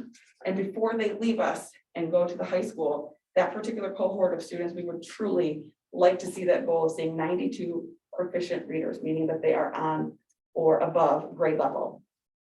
We do believe in setting the bar high because it's going to hold us to the fire to say, okay, we have some big gaps to close. 66% average national learning loss because of COVID. And that's in addition to like your normal learning loss. So we really want to address that. So that is a plan. It will be reevaluated with our January data. So you might see some of these numbers change a little bit as kids are coming back and they're here more consistently. We want to make sure we're using the most accurate data to establish these goals moving forward. So we might adjust them come January. When you look at the 5th grade cohort, it's a smaller group. It's probably one of our smallest groups in the district. We still want to target 15 kids and moving them each year up into the proficient levels. So for 5th grade, again, we're starting at 25.3% as they move across before they enter the high school. We would like to see them at 45%, then 65%, leaving our building at 85% proficient.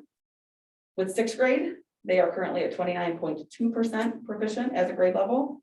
We have less time with them, so we're really going to target a lot of our instruction to make sure 6th and 7th grade don't get left behind before they move away. So we're going to really target some intervention on our 6 and 7 while we have them. But 6, we would like to see by the end of this year at 45%, and then at least get to 62% before they leave us to go to the high school, so that we are kind of closing that gap as much as we can before they leave us to the big world of the high school. We are not leaving out the 7th grade. They still matter to us, but we have very limited time with them before they leave us. Next year they'll go to the high school. We are still working on targeting 15 students or more, obviously more the better, but that is still a goal. We just didn't put it in percentages. We have to just to reassess with January's data as well. But we really would like to see that shift, that move, so that we can target more kiddos and get them on or above grade level per the NWEA data. So we're really proud of this. It gives us a plan in place. We've communicated it with all the staff. The teachers feel like it's reasonable, it's realistic. When you look at percentages, if you look at that jump between like a 23 to 44, it seems like, but then when you do the numbers and it's a few kids per homeroom, that's something we're probably already doing anyway. But then putting a goal in place just gives us something to reach and something to work for. So we're really excited about that.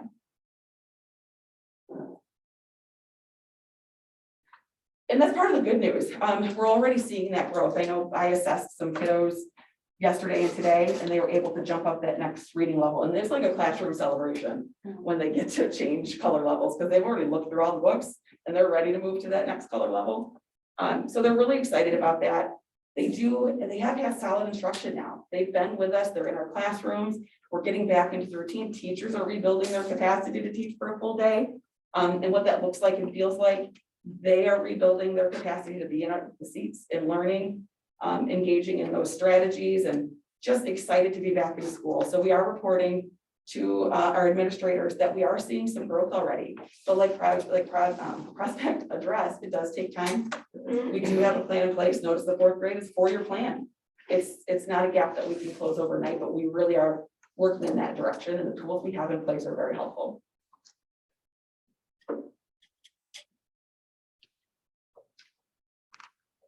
Again, this is just reiterating probably everything we've already heard, so I'll go through it quickly, but just a reminder that it's a recovery process and it's going to take time to heal.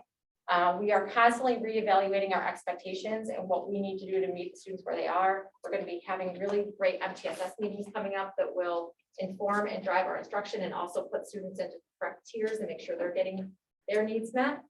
Our social emotional curriculum and the things that we're pushing out to our students for social emotional needs are excellent. Our small group instruction, that win block I was talking about, that's working really well in every classroom across the building. So you can skip more. There is an attendance plan in place also. That was one of the issues that we were seeing at Seneca. So Mrs. Flores, the homeschool liaisons, and the support staff are holding weekly meetings now between Prospect and Seneca to support our families with attendance. And we're developing a plan for those kiddos that are tardy or not attending school, putting that in place. We're reteaching the structure, focusing on the priority standards and those action plans with Penny and the coaches. That's really helping the teachers, and I think really setting the focus.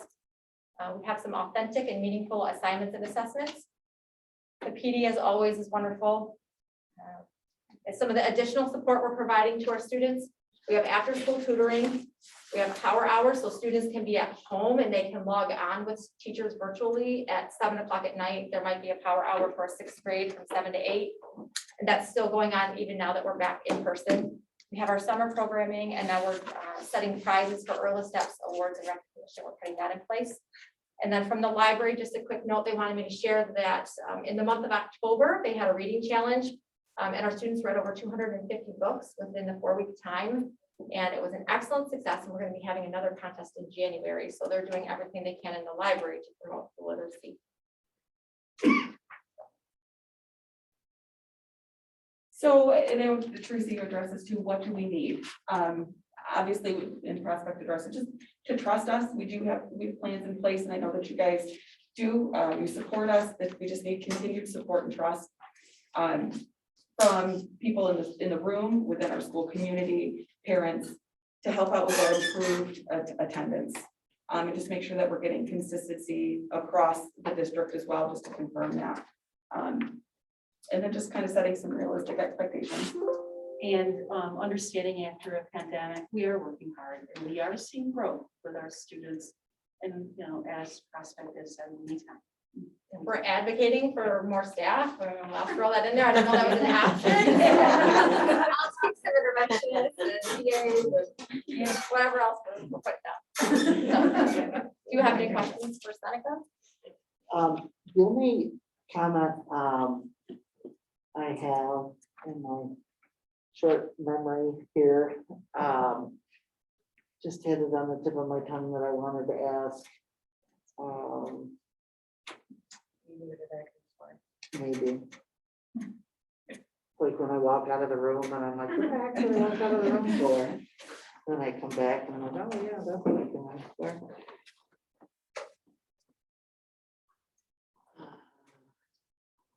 Oh, I know what it was. So I know we said for 7th grade, you're not gonna have as much time with them. You know, is there really a plan? You know, I had three daughters and one of them struggled. And I think she struggled because maybe I should have held her back and she wasn't ready to advance.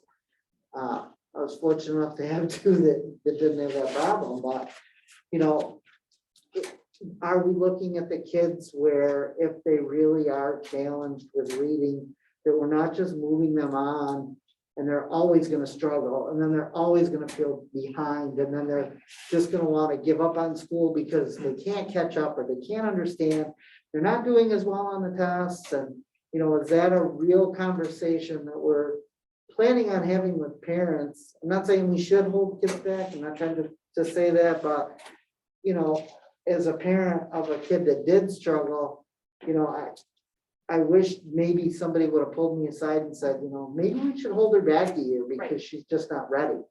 And, you know, with this pandemic, it's kind of understandable. So I didn't know if between you and the high school, if that's kind of the talk, like kids just aren't ready to go on to that next step. And I don't want to feel like we would push a kid when they're truly not ready.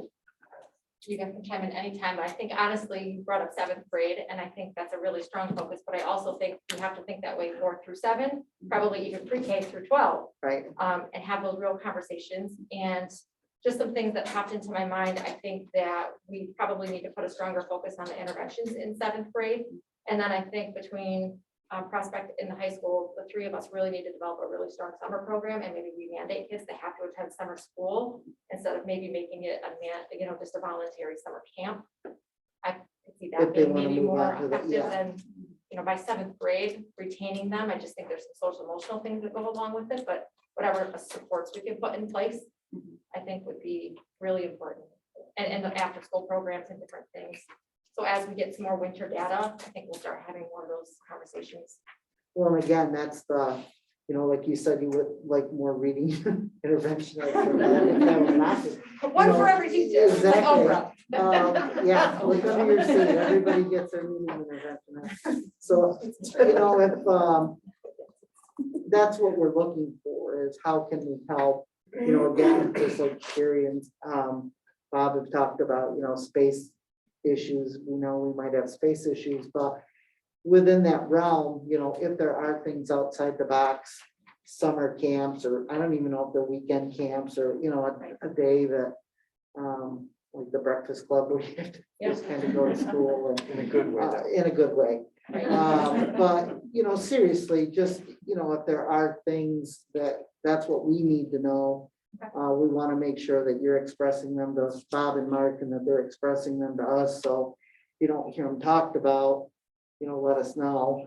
You know, If I can just jump in here, just kind of what I'm hearing tonight from the frontline staff at both buildings so far. I won't jump ahead too far for Chris, because high school is different. But I think we have to fundamentally recalibrate our definitions of grade levels. And we've kind of talked about that at the August retreat, about individual profiles for each individual students. We may need to look at the primary level, a blended K-1 classroom, where we take a look at that. The pandemic has shifted everything, including what we all knew as students and as educators and as faithful board stewards. Everything looks different. Everything should be on the table, and there should be a frank, direct conversation of, if we do this, what are the impacts, the things that we value? right. And it, with the IRLA and the reading program, and there was a lot of angst about going to IRLA and NWA, because we knew what we knew and it was working, and the team of teachers in the building level, the specialists, the educators are on the front line, they're dealing with how this works in a classroom. They advocated and were champions for, this isn't working for our kids where they are now. So we made all that progress, 13, 14, 15, 16, and so on. And now pandemic has pushed the whole metric off the edge of the cliff and struggling with this. And we may need to have some partnerships with neighboring school districts, because I know they're struggling with it also, from talking with neighbors. And that's kind of the other piece that I wanted to know is, you know, again, like you said with Prospect, where are we compared to other districts that might be around us? Are we, you know, are they doing the same thing? Are they showing the same kind of numbers? You know, you kind of, you know, with your plan saying it's going to take us 2 years to try and really catch up to get to where we are or need to be. And making sure that parents understand that too.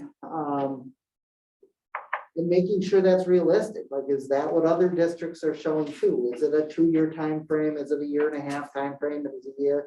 That's another thing that I would like to know what are the surrounding districts showing too? I don't have specific data, but I can tell you I'm not that far into administration yet, so I still have teachers that are my friends, they still like me. And they share the same concerns that and having 5 of my own kids that spread from pre-K to 7th grade, we're not alone. I know Randolph, Cat Little Valley, we're all kind of in the same boat. Our students are performing about the same.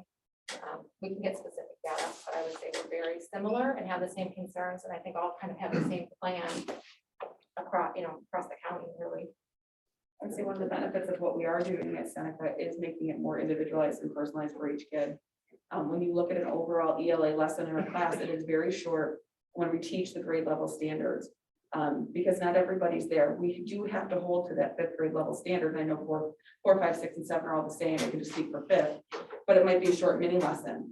And then we might have a targeted small group where we could teach that skill, but it's going to be kind of at different ranges. And then when we do the ERLA, it allows us to really close those gaps and fill those holes. We set power goals based on what the kids need, and we work them through those power goals, and then we bump them up to the next one. So it really lets us look at the whole child academically and what they need before they can move on. It's just not a quick process.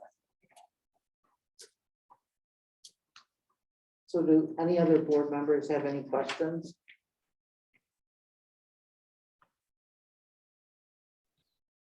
I'm good. Good. Gary? Or- Okay, Thank you. thank you.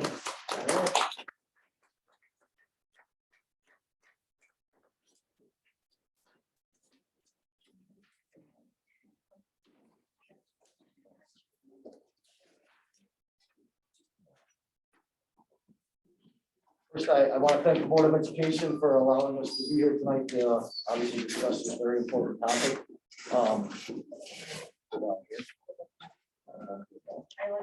Okay, I'll go down here. You want me to bring my cohorts with me? Tonight, I did bring Becky Mannon, who's our ELA coach, and Polly Hanson, who's our librarian currently, but she did teach English 12 for a number of years, and she still is currently teaching our JCC English class to help with the presentation. To say that most everyone at the high school has been a little anxious about how this year will play out is an understatement. We understand that the last year and a half put everyone behind where they would have been. This is stressful not only for the students, but for the teachers as well. I do have the utmost confidence that we will, through hard work, get back to where we were. Understand that we've made great progress over the last 4 years in graduation rates and advanced designation diplomas. Not yet. We need to continue to do what we've done to continue to make these improvements. I do need to mention that although we have improved over the last 4 or 5 years, there always has been a gap with how we perform with our Regents exams and the other districts around us. There are also a moderate number of students who on any given year are substantially below grade level in reading and writing. The presentation tonight will outline and review some of our data, discuss some current strategies being used, and changes we've made to help address our concerns. Finally, we'll share more concerns that we are still brainstorming solutions to and what we currently need from everyone, including the Board of Education. But this time I'm going to turn it over to Becky for some data presentation. Go ahead, Marcy. I'll let you know when we're ready to go after the other ones. So what we're looking at here is some 8th grade data from the fall NWEA math growth and reading. And Seneca talked a little bit about what these scores mean, so I'm not going to say a whole lot more, except for it's important to know that we're comparing our students this year to pre-COVID norms. And they talked about that a little bit, but I think that's important to keep in mind because these norms were set using data, I think, from 2015, 2016, 2017. And so we're comparing our students right now to kids from before the pandemic. So that's important, but it is, I mean, it's still concerning to note that most of our 8th graders, 70% or more, are falling below benchmark. Go ahead to the next one. 9th grade isn't quite as far behind, but there's still some room for concern. And based on both of this information and anticipating this information, There's a 9th period literacy block in the schedule for 8th and 9th graders right now that is addressing this concern. We knew coming into this school year that literacy was going to be a concern based on what had just happened. So that block was already built in. Go ahead, Marcy. And this is the 10th grade data. It does look a little bit better. But you can still see we have some gains to make. So what's a little bit different about this, these charts than what you saw from Seneca is that this has the overall score plus in 3 of the areas, the components of the test. So it's not, the most important takeaway is that we have more red and orange than we do green and blue. And we want to switch that as quickly and efficiently as we can. Okay, go ahead, Marcy. So this is also information from the NWEA test. So again, it's important to remember that this is just a snapshot of time and pre-COVID era stuff. But for the most part, our 8th, 9th, and 10th graders are in the 10th percentile or below with their Lexile levels. So again, it's pre-COVID norms, but we're using this information to make instructional decisions to help our students. So we're not just saying, oh, this is COVID, it's going to go away. We're going to use it to make decisions to help our kids. Go ahead. So this one doesn't look quite as great on the screen as it does on paper in front of you, but this is a slide that compares a pre-assessment that was given to our juniors. So it was a pre-assessment that was mimicked the Regents exam. It was an old Regents exam. And it compared it to how we've done on Regents exams in the past and how BOCES has done on Regents exams in the past. And I believe, if I can see correctly, we're the purple. Yes, our scores from this year are the purple. The blue scores that are up there were the surrounding BOCES districts, and the pink scores were our historical grades from, I think, the 3-year span. Yeah, the 3-year span. It didn't include last year because there wasn't any good data last year, but so you can see from the junior perspective, we're making some gains and we're actually ahead of where we were in some places. So this isn't really bad news at all. It does look very, very promising. Okay, go ahead, Polly. So reading intervention at the high school. We're using this data to make decisions, both for the building and also for the classroom level. One of the building decisions was that the reading interventionists were going to be used to focus on the tier 3 services solely. As a result, these students can get the services that they need every day as opposed to every other day. Currently, the interventionists are using a variety of resources, and each resource is used strategically to match each student's individual needs.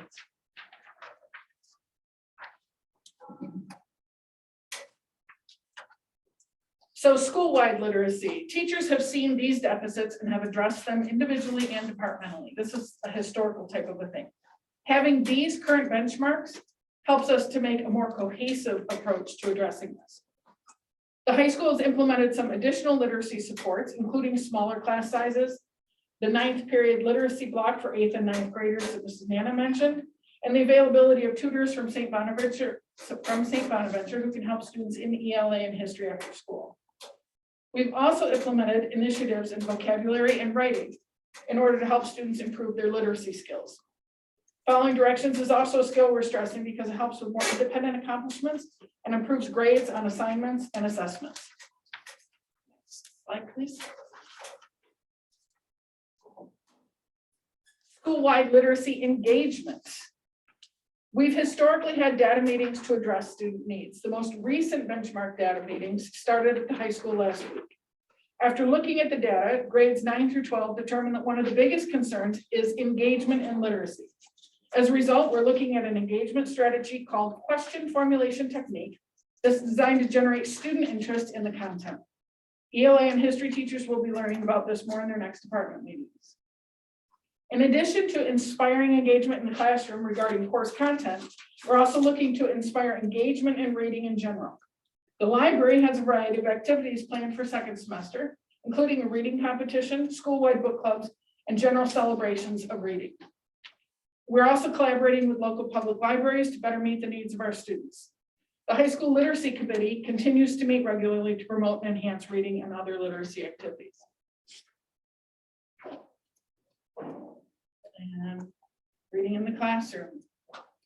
Back in the classroom, teachers are working hard to offer students a balance between grade level content and the appropriate scaffolds needed to access that content and to improve their reading skills. Teachers are modeling reading and writing strategies each and every day. They engage students in literacy activities on a daily basis. They provide the scaffolding needed for students to access higher levels of text, and they give them plenty of opportunities to read books of their own choice. Mr. Seaver? So even with all that we have done, we continue to have a variety of concerns. COVID stresses still exist, and these stresses have exacerbated pre-existing issues such as poverty and trauma. New expectations to stay home when sick mean that students and staff are absent more often. And the amount of work that needs to be done to close the gaps that we currently have is causing anxiety both in staff and students. Go ahead, Marcy. Another concern is that some of our students have never taken a Regents exam. They've never had to sit for a Regents exam. There's a concern that many of them believe that Regents exams will not be a graduation requirement in the future. But they absolutely will be. And not only that, but the Regents exams will not be changing to take into account the anxiety, loss of instructional time, or trauma that has surfaced during the last year and a half. So we have reinforced this expectation in the classroom. I have sent letters to parents explaining that the Regents exams are occurring this year and asking them to reinforce that with their children. We have scheduled midterm exams and Regents exams like we've done in the past for January testing period to give that practice scenario of taking the test. Some of the questions that we were posed that we wanted to kind of bring light to was, do we need more math and reading specialists? I don't believe we need more math and reading specialists at this time.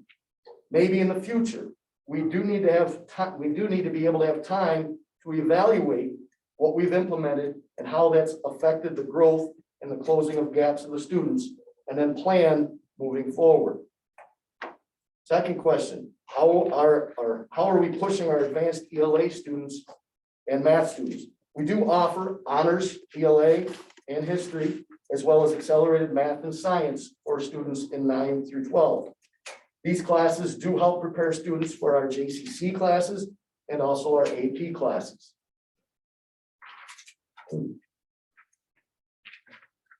Are we just pushing students forward to the next grade level?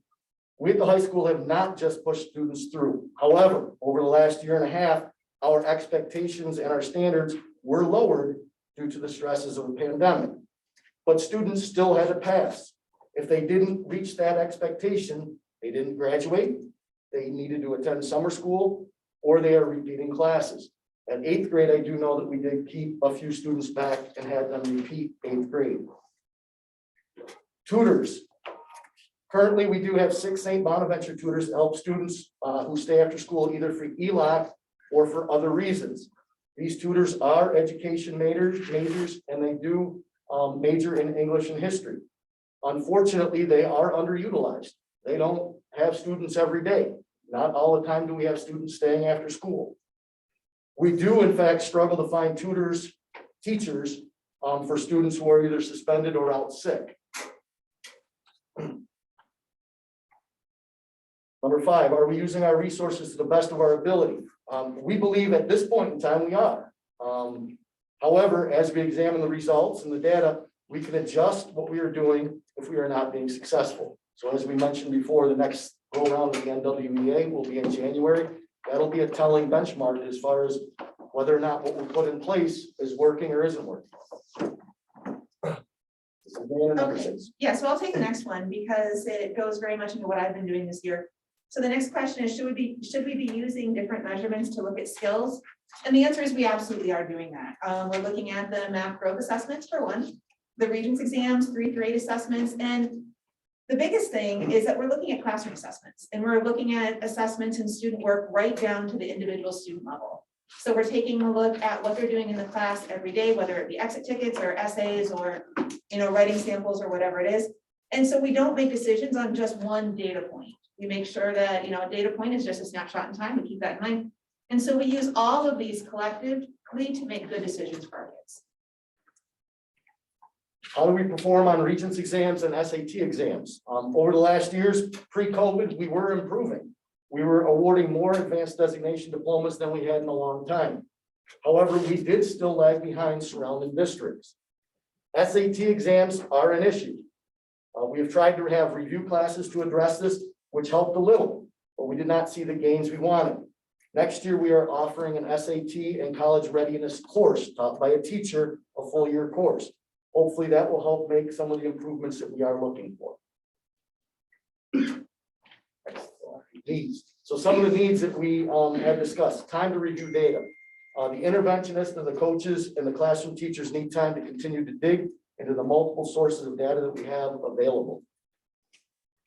We need time for teachers to meet and develop action plans to address weaknesses. They need to have time in order to collaborate with one another and use that information available to develop action plans designed to target specific student weaknesses. We need continuity. We need continuity on a number of levels. We need continuity in our teaching routine. Specifically, we need to be physically in school. We also need continuity in our relationships, communications, engagement, and instructional practices. A disrupted school schedule disrupts all those things and puts us back at square one. We need to continue to promote and prioritize education, both in our school and in our community. Students who see that the adults around them value education will value education themselves. Improved attendance. We can't teach a student who isn't here, and the student can't learn from a teacher who isn't here.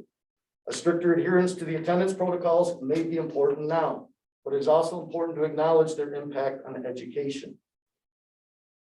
Community engagement in reading, and we have the big read up there. But in the next few weeks, the high school will be seeking partners for a program called the Big Read.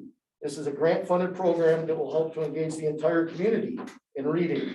While the school can help facilitate the activities, the school cannot apply for the grant. So we'll be seeking outside partners who will be willing to serve on a committee to help facilitate that process.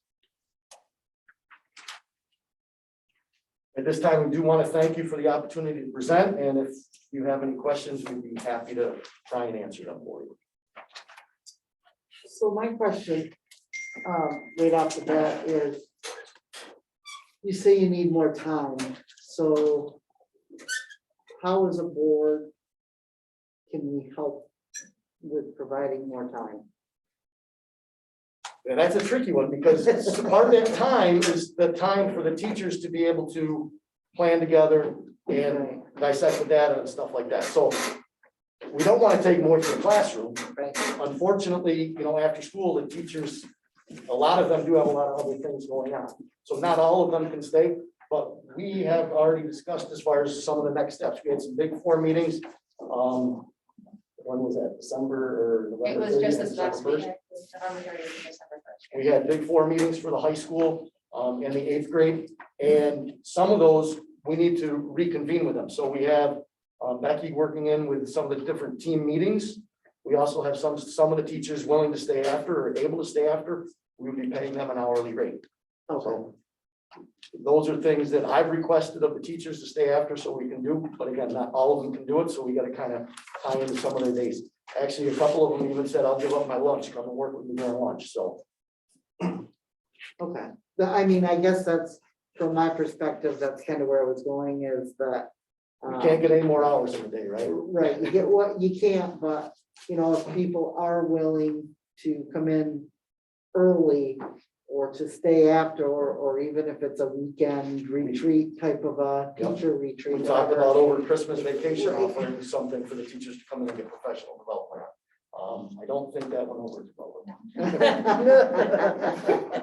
Which I get. Yes, absolutely. Which I I mean, get. again, because it's a balance with the social emotional needs of the teachers as well. I mean, they need to take care of themselves before they can take care of the kids in the classroom. Right. Just as long as they understand that we're not saying, well, you have to do it on your, without being paid, or, you know what I mean? Yep.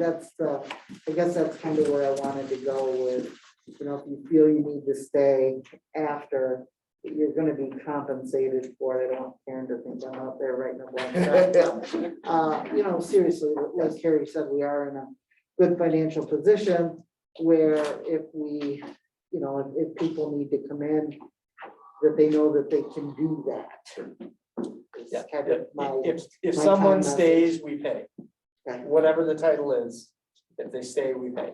So if I stay. you get that. Yes, we double your salary right now. That's right.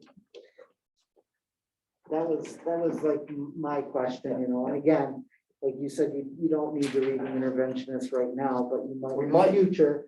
Yeah. And as long as everybody has that, we're looking at the data, we're gonna constantly revisit and refocus to make sure our kids are getting what they need. We are having some conversations. I don't want people to stress, but I know they've had conversations in particular with what the high school schedule might look like next year. Whether or not the same complement of electives will be offered so that we can, you know, we built the renaissance of the district on very low class sizes and huge elective offerings. And the pressures of the pandemic may require us to kind of take a look at that with a finer lens, because we have more students that need different supports than the current schedule allows. So those are all, everything again is on the table. So. Okay, well, thank you guys. Thank you. Awesome. Thank you.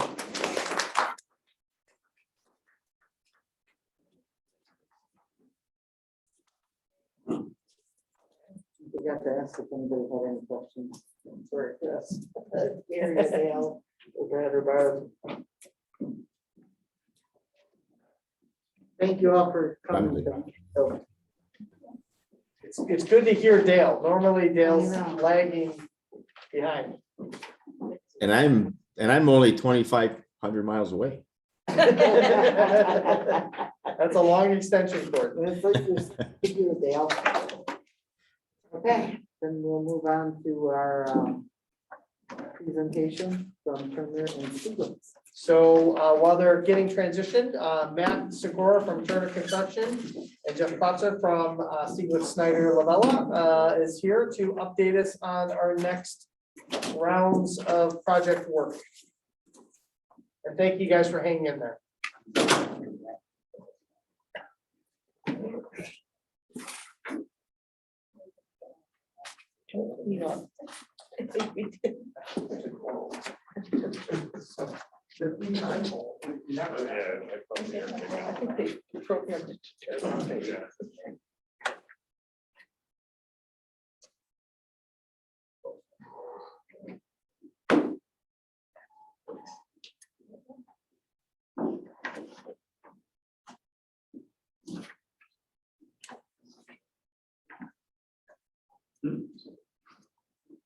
Oh, it's been going first, but it doesn't matter.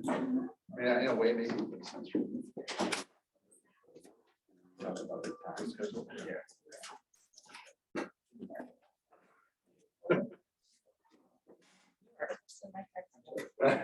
Sorry.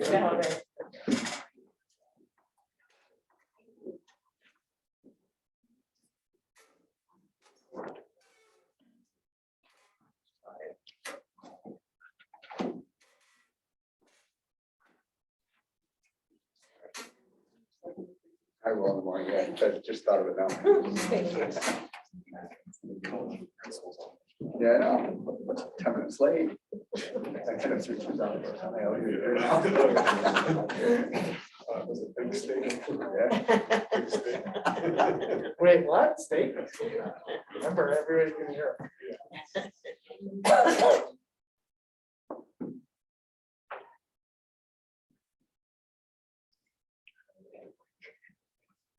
Good. Jeff Klutzer from Stieglitz Snyder Architecture. Today, I don't have a lot of new stuff because we've been really focused on construction documents and getting documents in the SCD. So we'll kind of flip through the presentation. We have a bunch of repeated slides, so I'll just kind of like, we can go kind of quickly. The first two, if you go to the next one, you can even go to the next one right after that, actually. Oh, one more, sorry. All right, so on Prospect, So last time I presented, we were already in the construction documents, which means we were already kind of finishing up the design for this project, getting the documents into the state.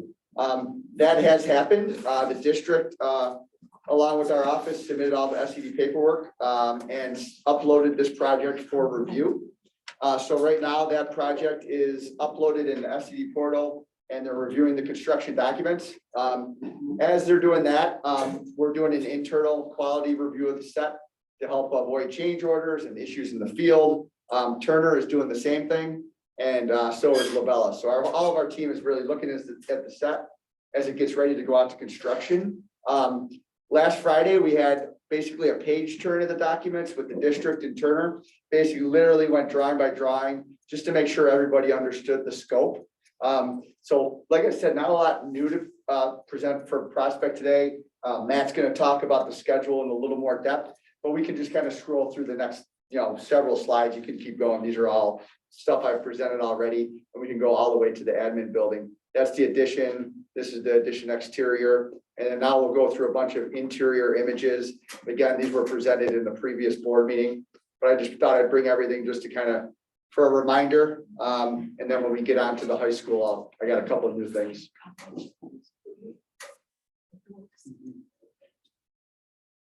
Okay. A lot of this actually interesting when I heard the first presentation today on support and intervention. This edition has a lot of space in there for those type of activities. So hopefully in the future that does start to help with the space needs for this building. As you know, there are some major space needs. So now the admin edition. So this is actually what we're on to now. Our design team is working on the actual construction documents for this now. So as you might remember in the last meeting, we had finally, we got to a point that we defined the addition and its interior. And we can go to the next slide and that'll show up. This is the exterior of the addition. It'll be just off of this side of the building in the grass area. It has no impact on any of the fields or the green space that's used by the students. So it fits into the site very nicely. It has its own dedicated entrance to admin. So again, no visitors will be coming into the high school if they're coming to see the administration, which is ideal. It also does have a secure entry. So no one will go into that space without going through the entry point. The next slide that had just come up, that's the design of the new senior high school entrance, which will be on this side with the graphics. And this is, we're working on this structurally now. We always like to have a little challenge for our structural engineer. So this is the one we're giving them this time. You can go to the next one. The floor plan pretty much set. We've done a little back and forth with the team at the district, making a little adjustments here and there. The floor plan itself in blue is really all the support spaces or all the offices on the side. The yellow is the shared spaces. What we're going to see here is a lot more shared collaboration space where, you're not always in your office and you're able to collaborate with other people, be it within the administration building or people coming from other parts of the schools or even from outside the district. Trying to really put an emphasis on that shared space and build the ability to break out and meet. The next slides. Can you just go back to that last slide, Marcy, please? So just during the course of the design documents, just I want to point out the top right, the top part of the design in the red and then kind of like the peachy mauvey color.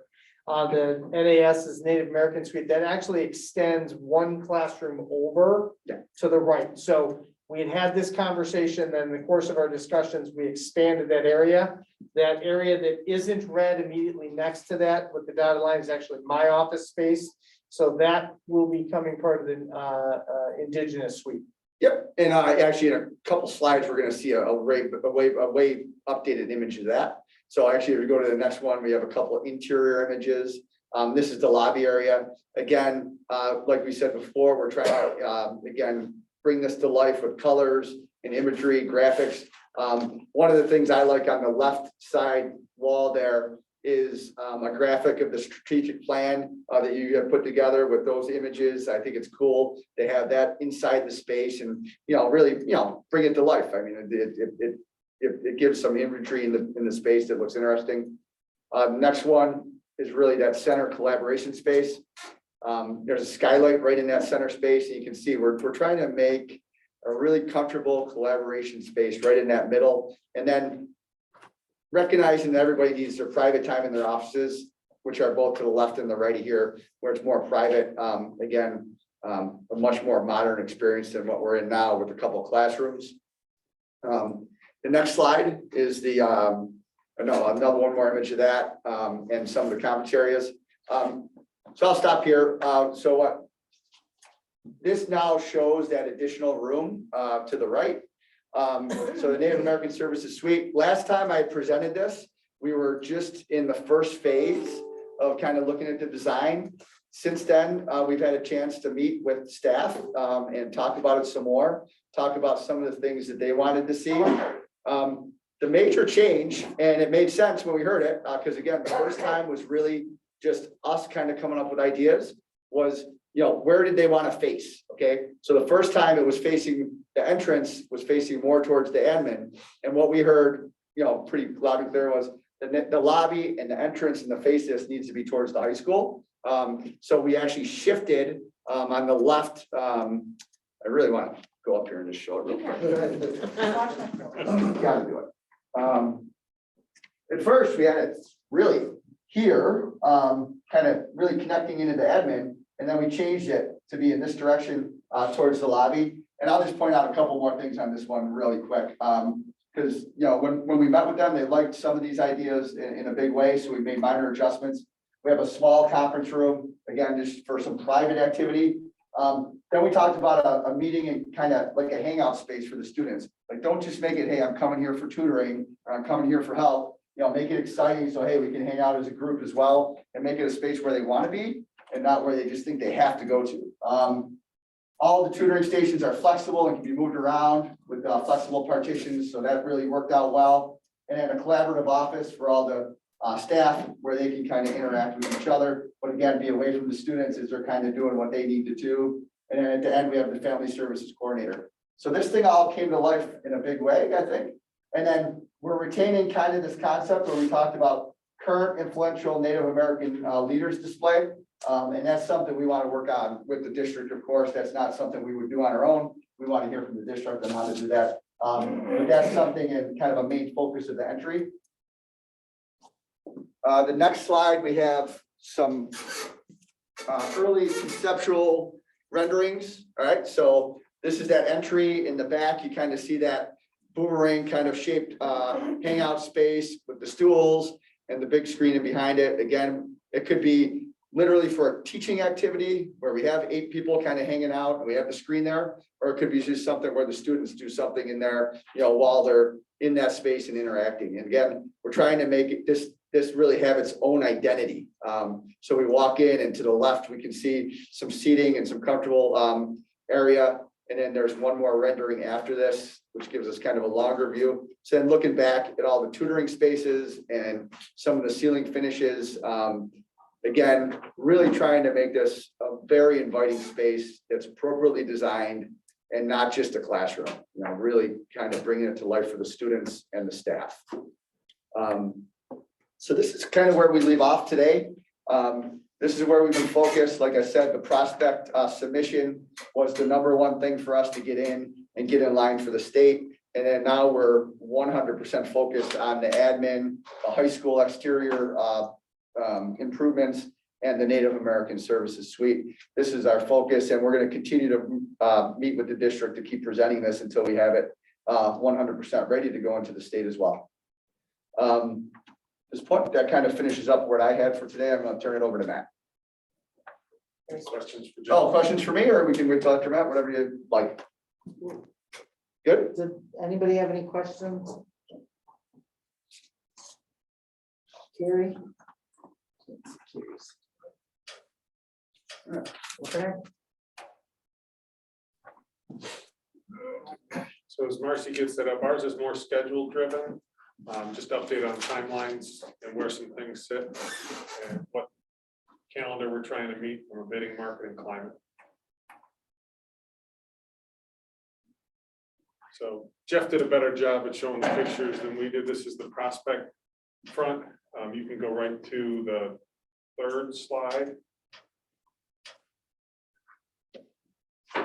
So phase 3.3, if you're still able to follow that demarcation and note of what it actually means, we're renovating at Prospect as Jeff and his team has done. The plan has changed there. You heard from him November 9th, that was submitted to the state. We're actually anticipating that that gets approved the end of January. So what that means for us in our construction climate, we're gonna go right out to bid in February. We wanna hit the market before the summer rush comes, with a bid opening projected on March 16th. And then a notice to proceed issued to the low bid contractors, successful, responsible low bid contractors on March 28th. We are gonna give Gail a little bit of a break there and let her catch her breath before the building is turned upside down again. But this renovation would start in May. We'd have the same space out back where we were before. For those of you that are in that building, we'll take the part of the staging area back by the railroad tracks, and that's where the contractors will stay. This is more pronounced out front. It's in between the playground and the end of the building. So some things will be a little different there for Rich as they access and go around the building. And then the front of the building will have a larger impact than it did in the previous renovations with the construction coming right out to the sidewalk. Marcy? Phase 3.4. This is a little bit further out. You know, Jeff is still doing design. They have interface with the board, the district, and the stakeholders. We're actually intending to have this submitted to the state in the summer of next year, which hopefully if they have their workload maintained the same, that means we get approval by September, and we'll be in the best bidding climate you can have for a Western New York project, which would be early fall, looking for stuff to start that season before we hit. It'll kind of fall on the same timelines as the STEAM edition. But with that, they'll be booking work for the next year. So it's good to get that out there. Questions with the bid schedule, submission, construction? Last slide is question. I don't have any. Anyone have any questions? I have no questions. Gentlemen, thank you. Thank you. Thank you.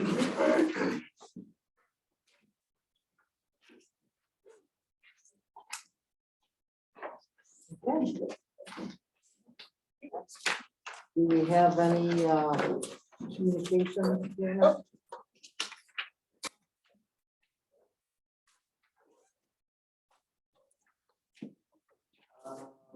Laura and Gina, you guys checked the speech for this district presentation. Okay, so no, okay, but that's good. They follow instructions.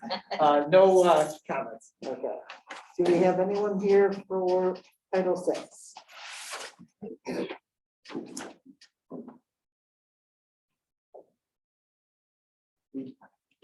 Not. No? Okay. All right, then we will move on to item number 5, which is our consent agenda. So we need a motion to approve the consent agenda. Motion. Motion by Barb, second by Brad. Are there any questions? All in favor? Aye. Aye. Opposed? Abstain? Motion carried. Item 6 is our policies. So we need a motion to approve policies 7360, 7530, 7550, 7616, 7617, and 7670. Motion by Brad, Second. second by Barb. Are there any questions? Just a few comments. In each of those sections to be approved, there are some notations in the information section with what those changes are. Most of them are regulatory and deal with some most current legislative or legal changes. So the content is essentially the same, but there's some different legal citations, and those are noted in the information section under section 9. Okay. Does anyone have any other questions? Then we need, I have a motion by Brad, second by Barb, all in favor? Aye. Aye. Opposed, abstained, motion carried.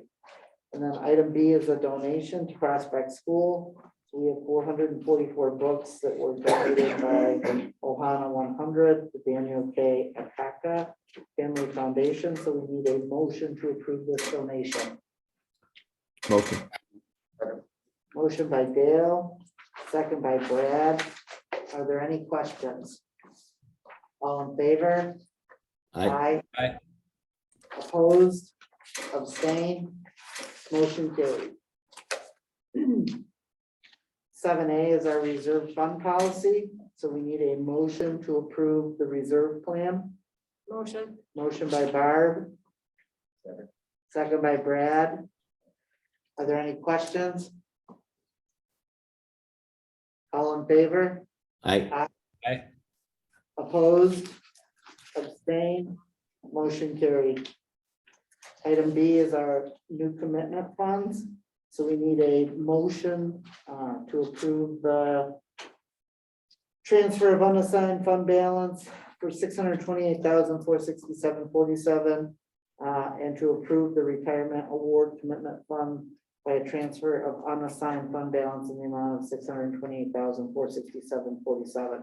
We need a motion to approve the commitment funds. Motion by Brad, Second. second by Dale. Are there any questions? All in favor? Aye. Opposed? Abstained? Motion carried. Item C is our consultant agreement. So we need a motion to approve the consulting agreement with Gabrielle Papa from December 1st, 2021. So we need a motion to approve that agreement. Motion. Motion by Barb. Second by Brad. Are there any questions? All in favor? Aye. Aye. Opposed? Abstained? Motion carried. Item 8A is our personnel consent agenda for review. Item B, we need a motion to approve that personnel consent agenda. Motion. Had a motion by Brad. Do you want a second, Dale? Sure. Motion by Brad, second by Dale. Are there any questions? All in favor? Aye. Aye. Opposed? Abstained? Motion carried.